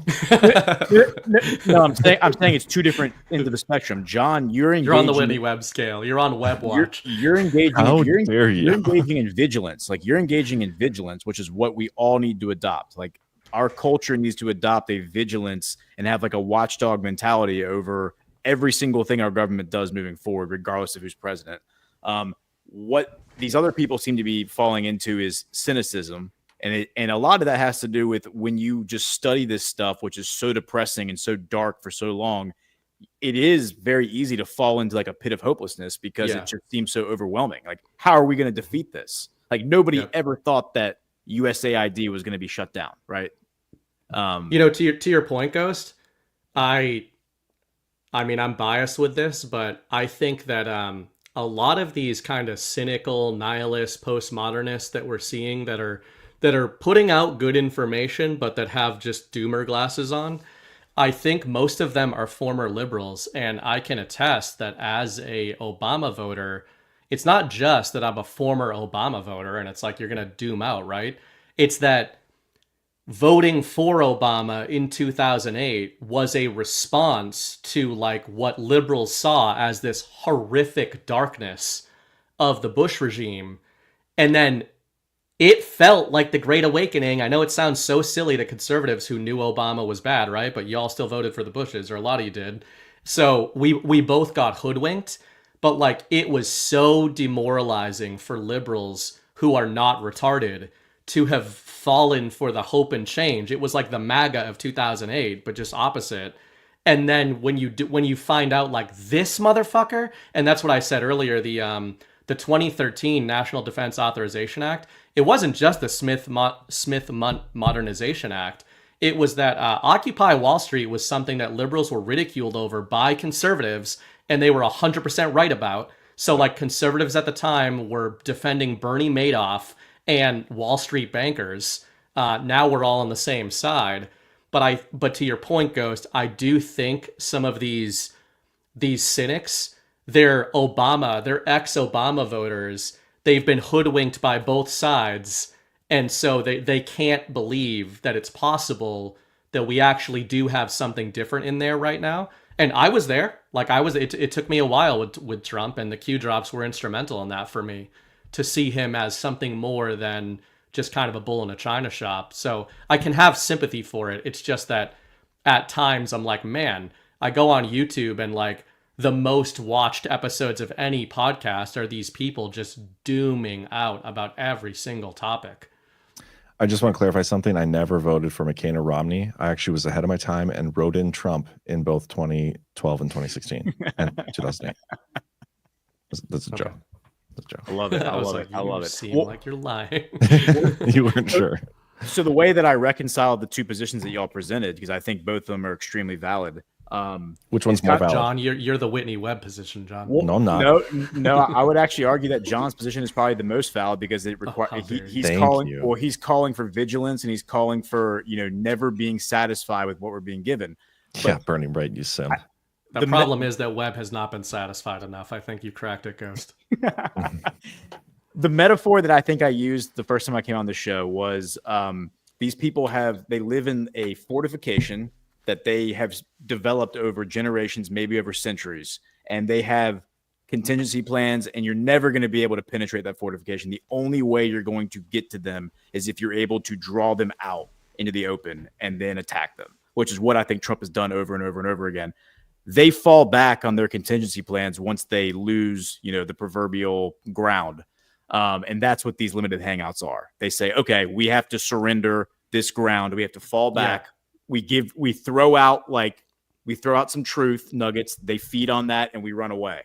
So if you look at it like using that metaphor, we just have to keep moving forward and pushing forward and gaining that ground and drawing them back out because they can't help themselves. They're full of hubris. They're full of this just viciousness. And so Trump cocksure. Yeah, they're very cocksure. And so Trump comes out and acts like the Donald and does his thing. And then they just can't help themselves. They get off their couch and they lash out at him. And then that's when he does the counter strike, right? Yeah, totally agree. That's what I had written Overton's goalpost a couple years ago, and that's exactly it. It's retreat. It's narrative retreat from previously held ground, like you said, Ghost. But yeah, you've got to keep pushing forward. One more point on the dooming. What's the difference with the dooming mentality? I would argue that people like that are not advocating to advance. Often their message ends up being close to nihilism of we can't win. They're trying to get people to retreat with them. Yes. And that's not what John's doing. That's not what Chris does. That's not what we do. That is what some of those other people do. Like I said, that Bitcoin podcast just popped into my head. The reason that one struck me so much is she spent an hour and a half talking about decentralization and whatever and Bitcoin. And then the host is finally like, oh man, so what do we do? And she's like, I don't know, go off grid. And it's like, okay, here we are, right? That's what you get. You get the go in a cabin, do the libertarian thing. We all go through a libertarian phase. And then eventually you grow up when you realize that every successful society has had to form a society for a reason. You don't just get to go to your room and pout about it and be a libertarian. You've got to grow up at some point. Yeah, I think the phase we all need to get to, though, is Mel Gibson, Braveheart, William Wallace phase. That's the phase. Who is not a libertarian. He is libertarian. Love it. Yeah, I like that. Yeah. I think we may have found somebody in the chat. You all saw that. He does not get to coin that phrase now. So he does. Somebody in the chat said, called Ghost Switzerland, and do we Sweden, have a new Switzerland? Oh, Sweden. All right, I was going to say. You don't get to lose that title. He tried to do the Switzerland. I don't know. John and I are having our domestics at times, and he took my side though, so he took a side at least. I'm just trying to be Davos over here. There you go. You can be Davos. Does Davos have a theme song? Because if they do, then we can. Okay, I'll have to research if the World Economic Forum has a theme song. Which, by the way, they got funding from USAID as well. Yeah. I'm pretty sure I saw something. Ripple got some funding from USAID. I saw somebody said that because James Lindsay. Somebody said James Lindsay did. Oh, no way! No way! I saw somebody posted. I didn't see the receipt, but somebody posted. Patrick, about it, so. That's a wrap. If James Lindsay is being funded by the Ripple organization, it's a wrap. It's a different USAID, according to James Lindsay. Oh, it's not Ripple. It's a different USAID. The other. It's a different James Lindsay. Oh, okay. Oh, a different James Lindsay. Yeah. According to James Lindsay, though, so I don't know if you can trust that. But true, you can't trust that. And I don't know if this is even Ripple and US. Yeah, this is the National Bank of Georgia has released a public fintech consultation paper. It discusses their CBDC work with Ripple. It has entered the pilot stage. Interesting to see USAID as a consultant about smart contracts. The other Ripple mention, also with regard to the CBDC project, is in the context of international consultations. Note Elevandi, also a part of the discussions, as well as the often publicized Enbridge. That's from December. So what's so interesting though about the USAID thing is that, Burning Bright with the news brief, I mean, how many stories have we been covering over the past 8 months, year about these NGOs in Central and Eastern Europe, right? Getting kicked out. Yep. Yeah. So these countries, for those who haven't been tracking it, all these countries around Eastern Europe and the Balkans have been trying to pass these laws that force foreign-funded NGOs to disclose all their funding sources. And it's a law that Putin started in Russia. So the Western media calls it the Putin law. And it's like, oh, Putin's influence over them. That guy, Robert Fico, who got shot 5 times in the chest, the reason he got shot was because he got that law passed in his legislature. Yeah, and shot Georgia, 5 times in the chest? He got shot 5 times in the chest. Didn't Slovakia, die. right? Slovakia. Oh, yep. My dog is Slovakian. I mean, not that I want to ever get, not that I ever want to get shot in the chest, but like it would be pretty badass to be like, I got shot 5 times in the chest, but lots of street cred. I'm still here. Yeah. But no, I don't want to get shot in the chest. Just full disclosure. I think the most recent one, or at least the one that that's most top of mind, to your point, Ghost, was Georgia kicked out, I believe, NGOs. I think they went one step further. And then in that same part of the world, we've got a lot of elections going on over there. And recently, is it Romania that they don't want to recognize the win? Russian. It was Georgia, actually. Georgia. Okay, it's Georgia. I think it was Georgia. It was either Romania or Georgia, where the prime minister won last year. So you got the MAGA or whatever populist prime minister in there last year. He's trying to get this law passed there. Right after Fico gets shot, somebody from the European Union calls him up and says, "Hey, you saw what happened to Fico. You might want to watch yourself." He told that to the media. Right. Then the immediately president, tattles. Then a year later, this past fall, they have another election for the president, not the prime minister. The MAGA guy wins in that election, and then the sitting president basically says, "I don't recognize you as a legitimate president. I'm going to stay in the mansion." And there was like a standoff for like a week or two where they were just like holed up in the mansion and refused to leave. They finally did, but so it was just kind of like this ridiculous moment where people are just acting like, I'm not going to let you take power. So I just had the epiphany of where we need to expand the business next, and is inspired by John's reaction to Ghost. I think we should move on.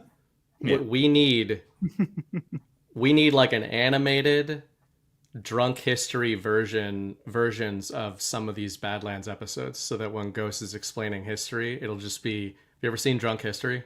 Oh yeah. We talked about doing this on Badlands way back in the day. I mean, I feel like most Liberty Den episodes are a version of Drunk History. That's true. That's very true. But I like the animation aspect. If we could figure out a way to make AI take a show, summarize it, and animate it, that'd be great. So if you guys can start working on that, that'd be cool. Yeah. We do have a couple more things I wanted to talk about. First, we had a little shout out from Sean Hannity today, which was kind of crazy. Let me just find. Oh, here it is.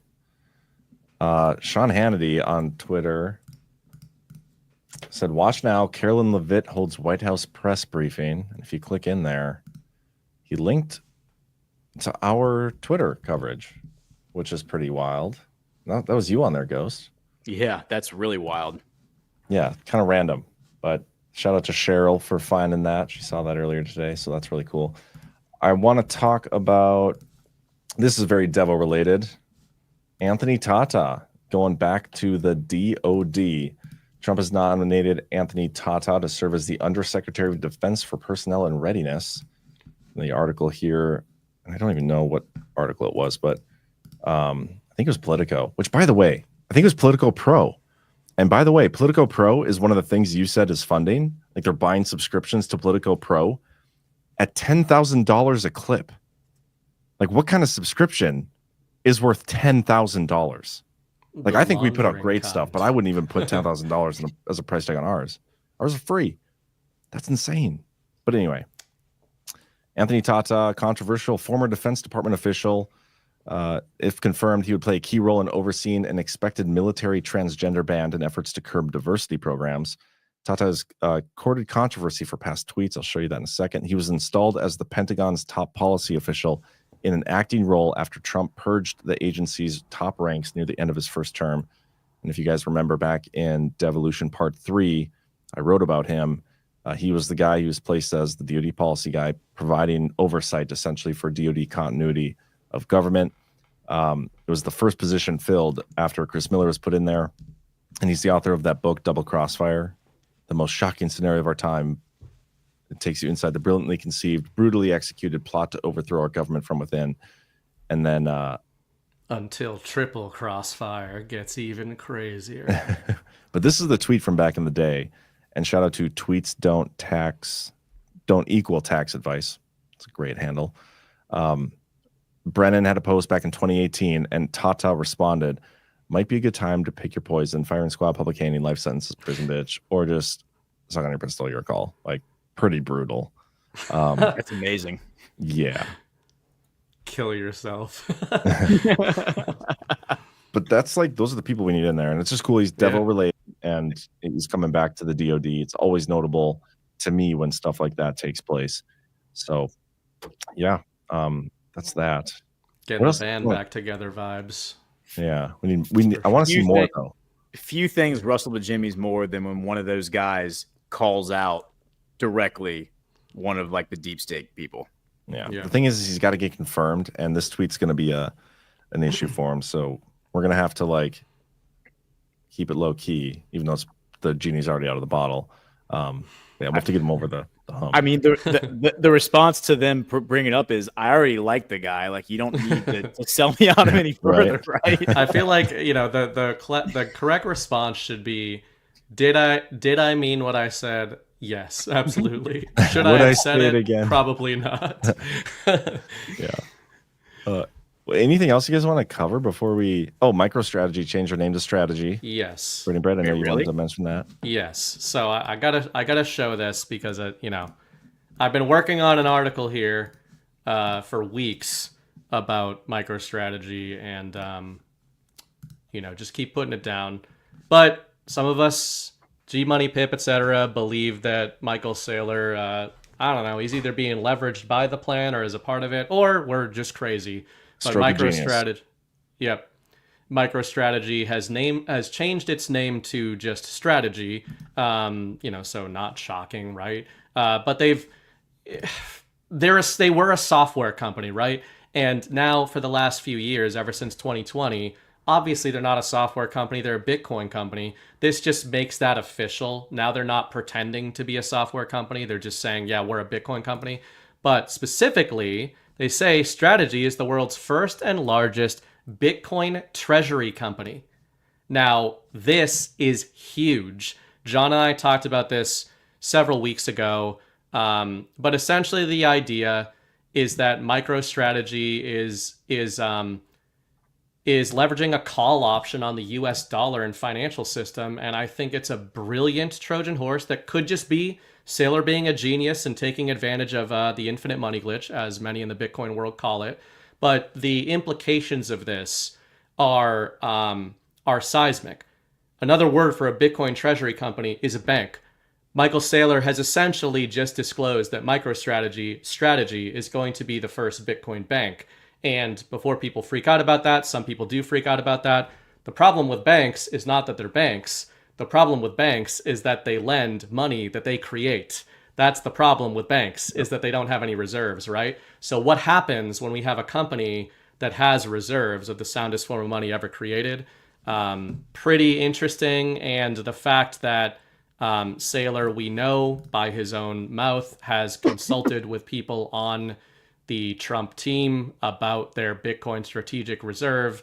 He is arguably the person in the world who came up with the idea of Bitcoin strategic reserves because he's the one who's been doing it. So pretty interesting. Might we see the United States as a nation state mimic what MicroStrategy is doing? I think it's almost a guarantee.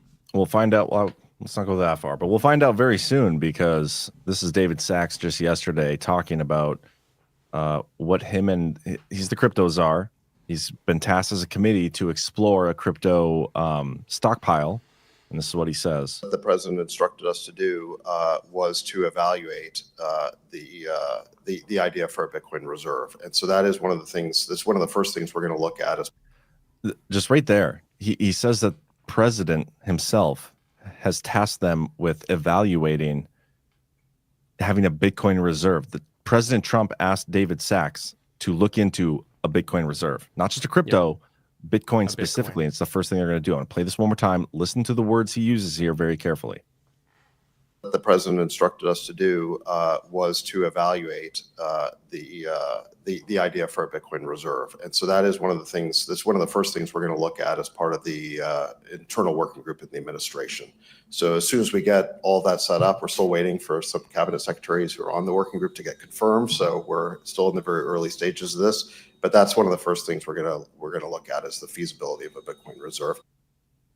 Now, find out in short order. Another point there, John, is that you know, there's the shitcoin wars, like Bitcoin versus other crypto, etc. I'm not interested in hashing all that out. There are people, including David Sachs, there who are not Bitcoin maximalists who are on this committee. You know, there's Ripple people have been lobbying that made very big waves in the crypto world last week. Is XRP a CBDC? Who knows? Your mileage varies on that, but I don't think. I think it's possible that there will be diversification, etc. But to your point, John, the signal to me is that when Trump and the administration are talking about a reserve, a stockpile, they are talking about Bitcoin. That doesn't mean they will not invest in other crypto, but they do not talk about it the same way. And you know, I said this several months ago before he was actually officially in the administration, but Howard Lutnick's interviews, I think, would be very illuminating for people. He is Trump's commerce secretary. He is something close to a maximalist and supposedly is where the idea of the tariffs came from, and is one of the two men charged with looking into this. So we'll see. I mean, I don't think it's going to be this linear path, but it's going to be fascinating to see how it plays out. Yeah, I think there'll be more than one crypto involved, obviously. And I'm already imagining getting multiple DMs from followers and people I follow that just spam me with XRP stuff. Like I don't care. There's been a big XRP push in the last 7 days. I have both. Big push. Get off my back. I get it. Yep. But yeah. If you guys are right, just chill with your XRP and you'll be fine. Don't worry about it. Don't need to evangelize. The last thing I want to talk about, shoot, what was it? Oh, dang it. This can drive me nuts. I just had it, and now I lost it. Is it something you sent Sovereign me? Wealth Funds? Sovereign Wealth Fund. Yep. That's what it was. Yep. So, do you have that video? Can you pull that video up? I do. Yes. It's a 3-minute video. Do you want to play the whole thing? Or? Yeah, let's just play the whole thing. Okay. I have to go pee anyway, so I'll be right back. All right. This was Trump talking about the Sovereign Wealth Fund, people. Let me press the button. This is an executive order. Discharges your Secretary of the Treasury, Scott Bessent, and your Secretary of Commerce, Howard Lutnick, to begin a process that will hopefully result in the creation of an American sovereign wealth fund. It's a very exciting event. We're going to have a sovereign wealth fund, which we've never had. We have a lot of things that create wealth, and you're seeing that over the last 2 weeks. I think we've created more wealth. Other people have created de-wealth, the people, my predecessors. We're creating a lot of wealth. Scott, maybe you'd like to say something about it, and I'd ask also Howard to say something about it. Yes, sir. This is very exciting. We're going to stand this thing up within the next 12 months. We're going to monetize the asset side of the U.S. balance sheet for the American people. We're going to put the assets to work, and I think it's going to be very exciting. We're going to study best practices as done around the world. It'll be a combination of liquid assets, assets that we have in this country as we work to bring them out for the American people. The extraordinary size and scale of the U.S. government and the business it does with companies should create value for American citizens. If we are going to buy 2 billion COVID vaccines, maybe we should have some warrants and some equity in these companies and have that grow for the help of the American people. So I bring all these things together, I think we'll create, Scott and I will create an amazing sovereign wealth fund for you, sir. So other countries have sovereign wealth funds, and they're much smaller countries, and they're not the United States. We have tremendous potential in this country, tremendous. You're seeing that, what's happened just in a short period of time. And as an example, TikTok, we're going to be doing something perhaps with TikTok, and perhaps not. If we make the right deal, we'll do it. Otherwise, we won't.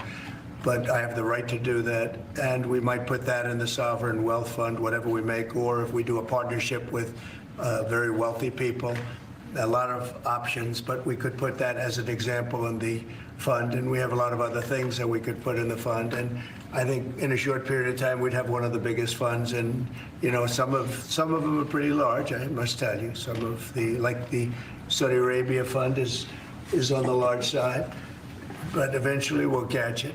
But we're going to create a lot of wealth for the fund. And I think it's about time that this country had a sovereign wealth fund. And these two gentlemen and some others are going to work with them very closely, and they'll be heading it up, and they're going to do a great job. Two highly respected people that have done unbelievably well in the world, in the real world. So that's a big deal, huh? Yes, sir. I think it's going to create value and be a great strategic. Saudi Arabia's fund is like, you're muted by the way, Bernie, is like $1 trillion now. Almost yeah. So the reason this hit me, I mean, Stormy and I were talking all about Saudi Arabia on Sunday night, so it just was top of mind, and then this hits. You know, so you can, the devil's advocate here of, is there more comms being tossed back and forth? Maybe not. Maybe Trump's just saying like, hey, the Saudi Arabia would be the fund you would think of. It's a huge notorious fund, but one of the reasons it's notorious is the fact that in 2017 that fund was less than $200 billion. Mohammed bin Salman comes into power, kicks off the Saudi purge, seizes the assets of the royal family, essentially, all the Saudi, what he considers the Saudi deep state. He called it an anti-corruption purge. The media called it an anti-corruption purge. And then the fund since then has grown to $925 billion, like you said, almost $1 trillion. This is where Al-Walid, who some of you might have seen on Tucker Carlson, Forbes speculates, and we all speculate, that his assets, including his shares of Twitter, were seized by MBS as part of this fund. But this goes back into actually something Ghost mentioned earlier in the show. You know, the Saudis are spearheading what we may see a little bit of in the United States. When Trump talks about the golden age, I think Americans are going to be absolutely shocked at the transformation in this country when it comes to infrastructure. And if you want a preview of that, look at Saudi Arabia. This money was taken by the Saudi deep state, including, as Howard Lutnick said there, companies that the government took equity in and folded into the sovereign wealth fund and then redistributed that wealth into Saudi Arabia infrastructure. And I couldn't help but think, man, isn't it interesting that the first U.S. sovereign wealth fund is going to follow in the footsteps of one that was built largely on the back of asset seizures of a deep state purge. And Trump is saying, yeah, we have a lot of things we could put in there. You know, it's just, the timing is pretty interesting to me. Yeah, you know, going back to what Trump said when he's on the campaign trail about the sovereign wealth fund, he talked about putting tariffs and the money received from tariffs into there. I will be curious to see what he does. I know a lot of people, when they talk about this, they talk about Executive Order 13818. I don't think that's the mechanism, because if you look at 13818, it doesn't actually say anything about seizing assets. Yes, correct. I think whatever, if there is going to be something, which I do fully anticipate it happening, where we get to a point where corruption is exposed and these people don't just have their money frozen and it's sitting there with it not doing anything, that money does need to come on our books at some point. It does need to be seized. And I think it will be seized that way. Yeah. The video just played on my end here. Hold on. There we go. Sorry. I think it will be seized, but I don't think it's going to be done through 13818. It's a sanction order. It's a foreign sanction order for the most part. There are some ties to domestic companies, but it's basically to get those domestic companies and those foreign individuals and prevent them from basically using or taking advantage of or having access to our financial system. So whatever mechanism it's going to be that's actually going to take possession of these corrupted assets from corrupted individuals, it's going to be something new. I don't think we've seen it yet. But yes, it's a great way to fund a sovereign wealth fund, as Saudi Arabia has shown. And the proof in what you just said is that we've seen court cases play out in British courts where targets of Executive Order 13818 had their assets taken from them by the courts and not go to the government, but be put up for sale, and then were purchased by the UAE, Saudi Arabia, other people. Somebody in the chat earlier did a Rumble rant, and they asked, how does this sovereign wealth fund benefit me as an individual? Like, how does this good for us? And the explanation is very simple. In Saudi Arabia, they don't pay any taxes.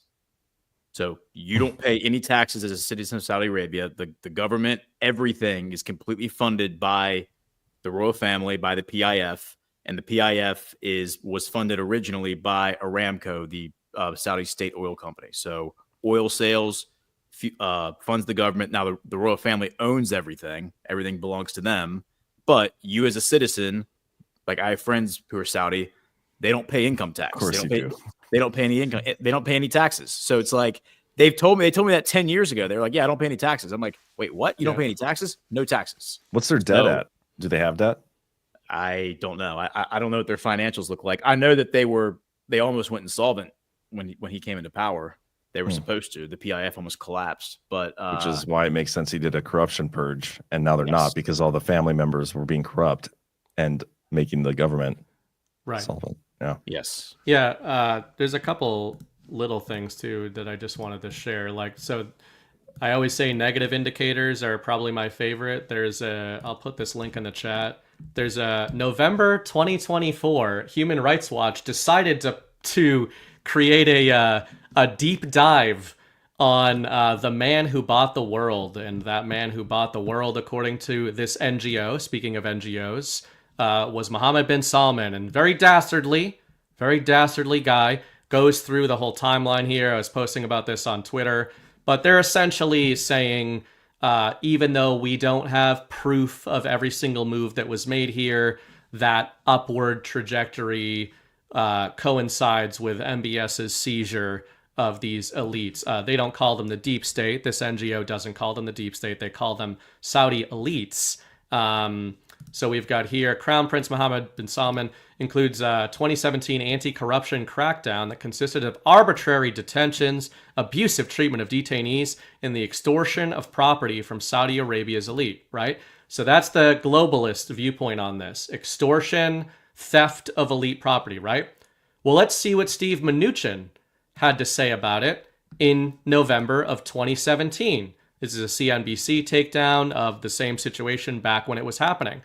The United States is closely watching the situation in Saudi Arabia, U.S. Treasury Secretary Steve Mnuchin said on Friday. Asked about agreements to hand over wealth for detainees' freedom, Mnuchin told CNBC, "I think that the Crown Prince is doing a great job at transforming the country." So sometimes you got to go back to look ahead. Is Trump just name-dropping Saudi Arabia because he likes how much money they have in their fund? Or is the fact that his first Treasury Secretary knew in November 2017 that the purge was transforming the country for the better signal as to how we're going to transform this country? Trump said the same thing, by the way. He said at the time, he said, I think the prince is doing a great job, and I think he's doing what he needs to do. And it's worth pointing out that Mika Brzezinski's father in the 90s wrote a book where he predicted the future of the Middle East, and Saudi Arabia basically didn't exist. And he said that a triumvirate may emerge, China, Iran, Russia, and the West would go to war with it. So Saudi Arabia being present in this moment is the game changer. Mm-hmm. Yeah.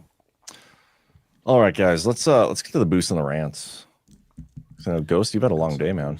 Yeah, this is my fourth show today. It's crazy. Real quick, we got to talk about this. We got GART coming up, and it's going to be a grand old time. If you guys haven't yet, get your tickets. In person is still available. Virtual tickets are on sale. You can get your merch there, and we got some event sponsors up. So thank you to everybody who's sponsoring the event. But yeah, I can't wait for this. badlandsmedia.tv/events. No reason not to attend if you're able to. But if you can't attend, if you're unable to, no reason not to get a virtual ticket. Because all Ghost Saudi friends are going to be there, I think. Dude, the Saudi brothers are coming, man. We are going to have a wild time. I need MBS is going to be on the power hour. Be amazing. But we got some boosts here. UKQ Patriot. I think you for $2. I think you misunderstood my question last week, so I'll try again. After EO 13961 established the Federal Mission Resilience Executive Committee, who made up this committee during the Biden admin between January 20th and January 19th, 2025? It's all the positions. It's in the executive order. Can't give you names off the top of my head, but the point is I think the Trump's committee version of it are the ones that were implementing and running continuity government behind the scenes, or whoever they delegated it to. So it's kind of irrelevant. Yeah. Lionheart 7777 for $100. Thank you. Thank you. Evening, guys. Wondering recently if the drones nonsense and the ensuing airline crashes and subsequent deaths are all part of the scare tactics in the Q drops, kind of like a final flailing attempt to undermine the new admin. God bless AOG. You guys got anything on that? Could be. I don't know. I didn't read the drops. It certainly crosses my mind, right? I mean, I question all these things just like we all do, right? We talked about that earlier in a different context. Certainly question anything that's meant to provoke an emotional response should be ruthlessly questioned. And we don't know, whether or not these things are happening as we're told. But if they are, then yeah, I would say, death spiral, panic pattern, that sort of thing. Yeah. Jim Flynn put out that book for a reason with Boone Color. Bubblehead for $17. You two recently discussed the word dastardly. Fun fact, that word was instrumental in identifying and arresting the New York bomber George Metesky in 1957. It was the FBI's first case in which profiling was used. Very interesting. Quite the nerdy fact, Bubblehead. I like that. I like nerdy facts.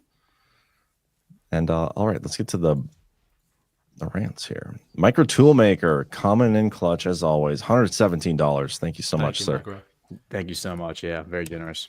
DPH and all the Badlands Media Gang have provided us with front row seats for this great movie. Now, if they could just pass the popcorn, maybe we'll get you popcorn at GART. Micro Toolmaker, if you're not at GART, I'm going to have questions because you definitely could have afforded a ticket by now with all the rants you've given and then some. So, hope to see you there.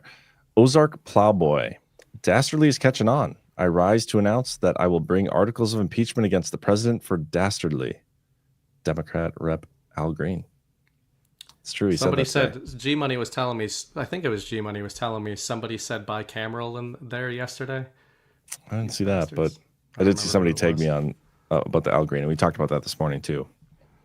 So yeah, it's catching on, and you have to give $50 every time you bring it up. So yep. Thank you. We have trademarked it. Thank you for those who set that precedent. Tom Evs. Big chemtrail sky trails today in Nipa Valley or Nipa, 5 p.m. When will that stop? Beats me. Probably Wednesday. Next Wednesday. When RFK Jr.'s in there. I don't know. Let me. I'll put a call in. I'll find out. David H. Paul. If at all possible, we should do a GART at Mar-a-Lago. Yeah. Do you know how much that would cost? Trump, give us a guard on the house. I was gonna say, it's like, can the big man just comp it? I think that'd be awesome, but hook it. Look, I would be totally willing to do a GART at Mar-a-Lago, but we would have tickets at like $10,000 a pop, and I don't know. I feel like that would scare off some people. We'd have a very low attendance. Very bougie. Maybe we could do a waiting list and be like, "Would you be willing to come to GART Mar-a-Lago for this much money?" 1027 JS DPH rocks. Thank you, Joe. Appreciate that. So I've said I've got my baby cam, and when Mrs. Bright's on there, she looks like a zombie. But I particularly look over there when John's talking about GART stuff because I'm like, she already looks scary. She looks even crazier, Blair Witch Project style. I'm not saying anything I shouldn't be saying. I don't think she sniffed it out. I'm not saying anything bad yet. But yeah, sounds scary. Ash75 Nelly. $50. Thank you. Do you think they will take the "you said" a step further and do a forensic audit to see where the money was actually sent or who the money funneled back to? Love you guys. Nelly Lab Sisters. Great books, by the way. Yeah. That's a great question. I hope so. That's what I'm talking about. I want to see it all open source, blockchain it, make it public. Let us all see it. Follow the money. Yeah. Well, to that point, hopefully the fact that it's got so many eyeballs on it means that there is public mandate for that, like very public, very emphatic. Did you read the T3 Excellent one? I don't remember. Oh yeah, T3 Excellent. Need y'all to explain to me, like I'm a liberal, how the sovereign fund will help everyday Americans. I get how it helps the country. How do we, the people, will benefit? We covered that. Yep. Yeah. But thank you. Alien 59, your intro seems so poignant today, almost prophetic. Learning the extent of the criminality in the USAID and the connections to the CIA, Schellenberger. You caught them all. What a time to be alive. Sure did. Well said. Wild Boar 17 finally became a monthly supporter after 2.5 years of in our chats. Out of spite, he probably did. Yeah, probably did that just to get the attention. Probably unsubscribed immediately after. Ready to rumble Chris, $2. Ghost, your neediness is the best. Probably meant to say nerdiness, right? Oh, you yeah. are needy too, though. I appreciate both comments. Lion TS54, or sorry, Eliance. Not complaining, but has anybody aside from myself found the Rumble chat box function to be sketchy? On another note, I schedule my evenings around this show as well as Eye of the Storm. Thank you. Jeez, are we boring you, Burning Bright? A little bit. Yeah, it was up till 4. Sorry. Texas 2013, now a monthly supporter. Thank you. Ekim Navilis, wonder if you said ever paid money to certain voting system and paper ballot producers at any time. Great question. Mm-hmm. Very good question. If they sponsored Media Matters at any point. Did I skip any other ones? I think so. Did you ever fortify an election? Victoria OB. Q basically told us that it would be a limited hangout. Post 144, New Age of Enlightenment, 80% covert, 20% public. Post 190, 80% dark ops necessary, 20% public for justice. No biggie. I mean, I know, it's just how far does that go? And I don't like it. But, well, here's where I come in. It's if the 80% is available to find on request, I'm okay with that. Like, choice to know will be yours. I don't really like the idea of the stuff just being siloed away from us. Yeah, screw that. I'm not okay with it. Yep, me neither. They better not tell us that's actually happening. That'd be frustrating. Yeah, love you, Patriots, but fuck you guys if you do that. The Nander 7, going after USAID is a distraction as they dig into GSA 18F IT for entire government and review 300 leases for cancel daily as government landlord. None of this makes sense. That's my saying that. Huge number of high levels taking the fork and out 228. Yeah, that's confusing as hell. I think the big thing everybody's missing is they took over the treasury payment system or whatever. Yep. If we have a government shutdown, that is going to allow Doge to decide whose bills get paid. And it's a great way to expose which government agencies are totally irrelevant when they're not being funded and not operating. So see what happens. Julie JN, the info is coming too fast. Trump has said many times we have it all. Probably Q2. Funny story, but those boys aren't getting all that information. Thanks, gentlemen. Agreed. Ekim Navilis, I think Trump has some dirt on Bibi. Let's talk about you. Yeah, I know. You know, these weeks aren't easy for me. And we've got Netanyahu up there. I don't know how any weeks are easy for you with the way you look. Laundering, maybe? These days. He's locked into Trump's foreign policy. Israel can still be last if Trump uses him till he's not needed. Then let the whole truther out after that. I don't know if you're referring to the money laundering or the dirty laundry that he's known to bring to the White House to be cleaned. I still don't believe that, even though I know that you say it's true. There's a lot of things I believe, but it's a ridiculous story. I don't know if it's true or not, but it's a hilarious narrative. Yeah. Papa DB1, how about the U.S. rebuilds Gaza? We get the hell out of there with a certain percentage of revenue, return on investment, until we are paid back with interest and future earnings available after Gaza stabilizes itself.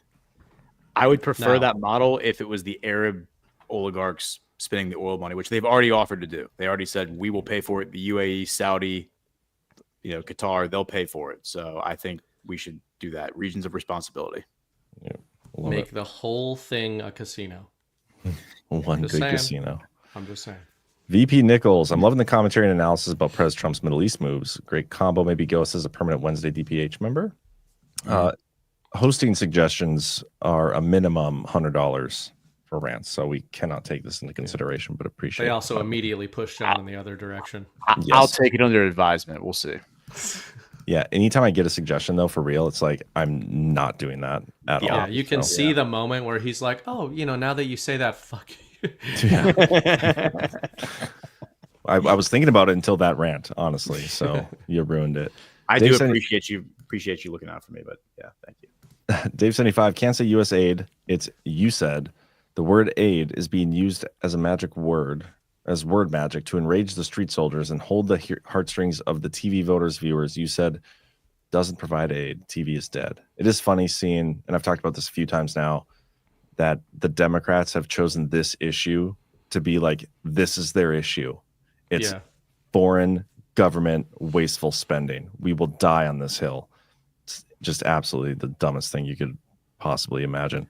Man, on that note, like I staying up till 4 with the baby and stuff, I've just been throwing stuff on YouTube and everything. And man, the normie sphere, from the culture war to the gaming world to the tech world, I really do think the Democrat Party is cooked. Like, and I don't like doing the Republican versus Democrat, but like, yeah, in the public mind, like it's cooked. It's done. They're two normies. They are an absolute clown show that's getting worse after the loss, rather than, you'd think their low point would have been a few months ago, but man, it's like every day they are, to your point, they're like grabbing the Titanic and riding it down as hard as they can. It's amazing. Robert L, $20. Thank you. Keep up the great work. When does Julian Assange come back into the spotlight now that we know he was doing more factual journalism than all of the mainstream media? Seth Rich helped wake me up. God bless his soul. That's one of the major stories I'm looking forward to coming back in around. Seth Rich, Julian Assange. That'll Snowden. like Snowden. Those kind of names coming back into the public story is going to be a huge signal flare of suicide weekend, maybe. We shall see. VP Nichols, another 5 for BB's use of dastardly. Was a good use. I will give you that credit. Robert L, if devolution theory is correct, DJT had 4 years to dig into corruption, but also had access the past 4 years to continue to dig through data. Elon, biggest contractor, did he have a 4-year head start? He probably even had more of a head start than that. Some people definitely speculate so. But yeah, that's kind of the thought. Am Boyer, now a monthly supporter. Thank you. Lindsay Joy McElmore, can't wait for GART. Got to meet each of you briefly in South Carolina. Ghost, I was with you when that girl accused you of being a racist, and we were like, nope. Appreciate you all. He's not a racist. Many such cases. He's an anti-Semite. Texan by birth 11. Bernie Bright John is so jealous of you. Yeah. I don't know. That's true. That was a great lie or for what, but yeah, $50. I'll take it for $50. You can say whatever you want for $50. But all right, guys, that's all of it. So thank you for tuning in. Hit that thumbs up. Ghost, thanks for joining tonight. We appreciate it. Thanks tomorrow, for having me. Fun show. Daily Herald, 1 p.m. Eastern. I don't know if there's anything you guys got. Do you guys have shows tomorrow? Ash and I are going to cover the Secretary of is it agriculture? Or no. It's trade. Secretary of Trade. So like the trade commerce, or is it Lutnick? Yeah. I don't know if it's Lutnick or whatever it is. In there, trade is what Ash told me it was, but love your confidence in what you're doing tomorrow. Me and Ash are going to do something. I'm going to be covering something tomorrow. Whatever the hell is going on in the Senate, I will be there with bells on covering it. So. I will be doing an episode of The Narrative during the Super Bowl. So, we're going to see. Our audience is always like, I don't watch that crap. I better see a full audience there. I'm going to have reality extremist Patrick Gunnels will join me. Nice. And You shouldn't I thought have it was said that. fitting. Shouldn't have said that. Yeah, I should. Or I could rug pull you. But yeah, bread and circus and everything. It's a good time to do that. You know what I watched? You know what I watched last night was the Sum of All Fears. Nice. Which is where the plot of the movie is that like a neo-Nazi guy uses a nuke at a football game to try to kill the president to start a war between the U.S. and Russia, and the material came from Israel. It's like, whoa. Trump's going to be at the Super Bowl, by the way. And I believe he's the first sitting president to be at one, right? Yeah, which is also what happened in the movie. That's scary. Anyway, yeah. So thanks for tuning in. Hit that thumbs up. We'll see you tomorrow. on Daily Herald and whatever Ghost is doing, and then Sunday on Bernie Braid's thing with Patrick. So thanks, guys. We'll catch you later. We're going to close on the Cywar video, the full one. Don't forget this persecution is being done by the same weaponized agencies that for 7 years have been running illegal psychological warfare campaigns against the American people, much as if they were trying to destabilize a foreign country. From the Russia hoax to the no collusion Mueller witch hunt to impeachment hoax number 1, impeachment hoax number 2, the 51 lying intelligence officers, how about them? They said it's Russia disinformation, and they knew it wasn't, which made about, according to some of the great pollsters that are right here, made from anywhere from a 10 to 17-point difference. And yet we still got more votes than any sitting president in history in the second election. And we actually did much better in the second election than we did in the first election. The fake dossier, paid for by the Democrats. How about the fake dossier? Remember that one? You think that was easy to go home and say, hello, darling, how are you, when they read about that? It wasn't easy at all. Spying on my campaign, we caught them spying on my campaign. The FBI, Twitter files, and so much more. It's all been a battle of disinformation, one thing after the other, and all to protect the radical left misfits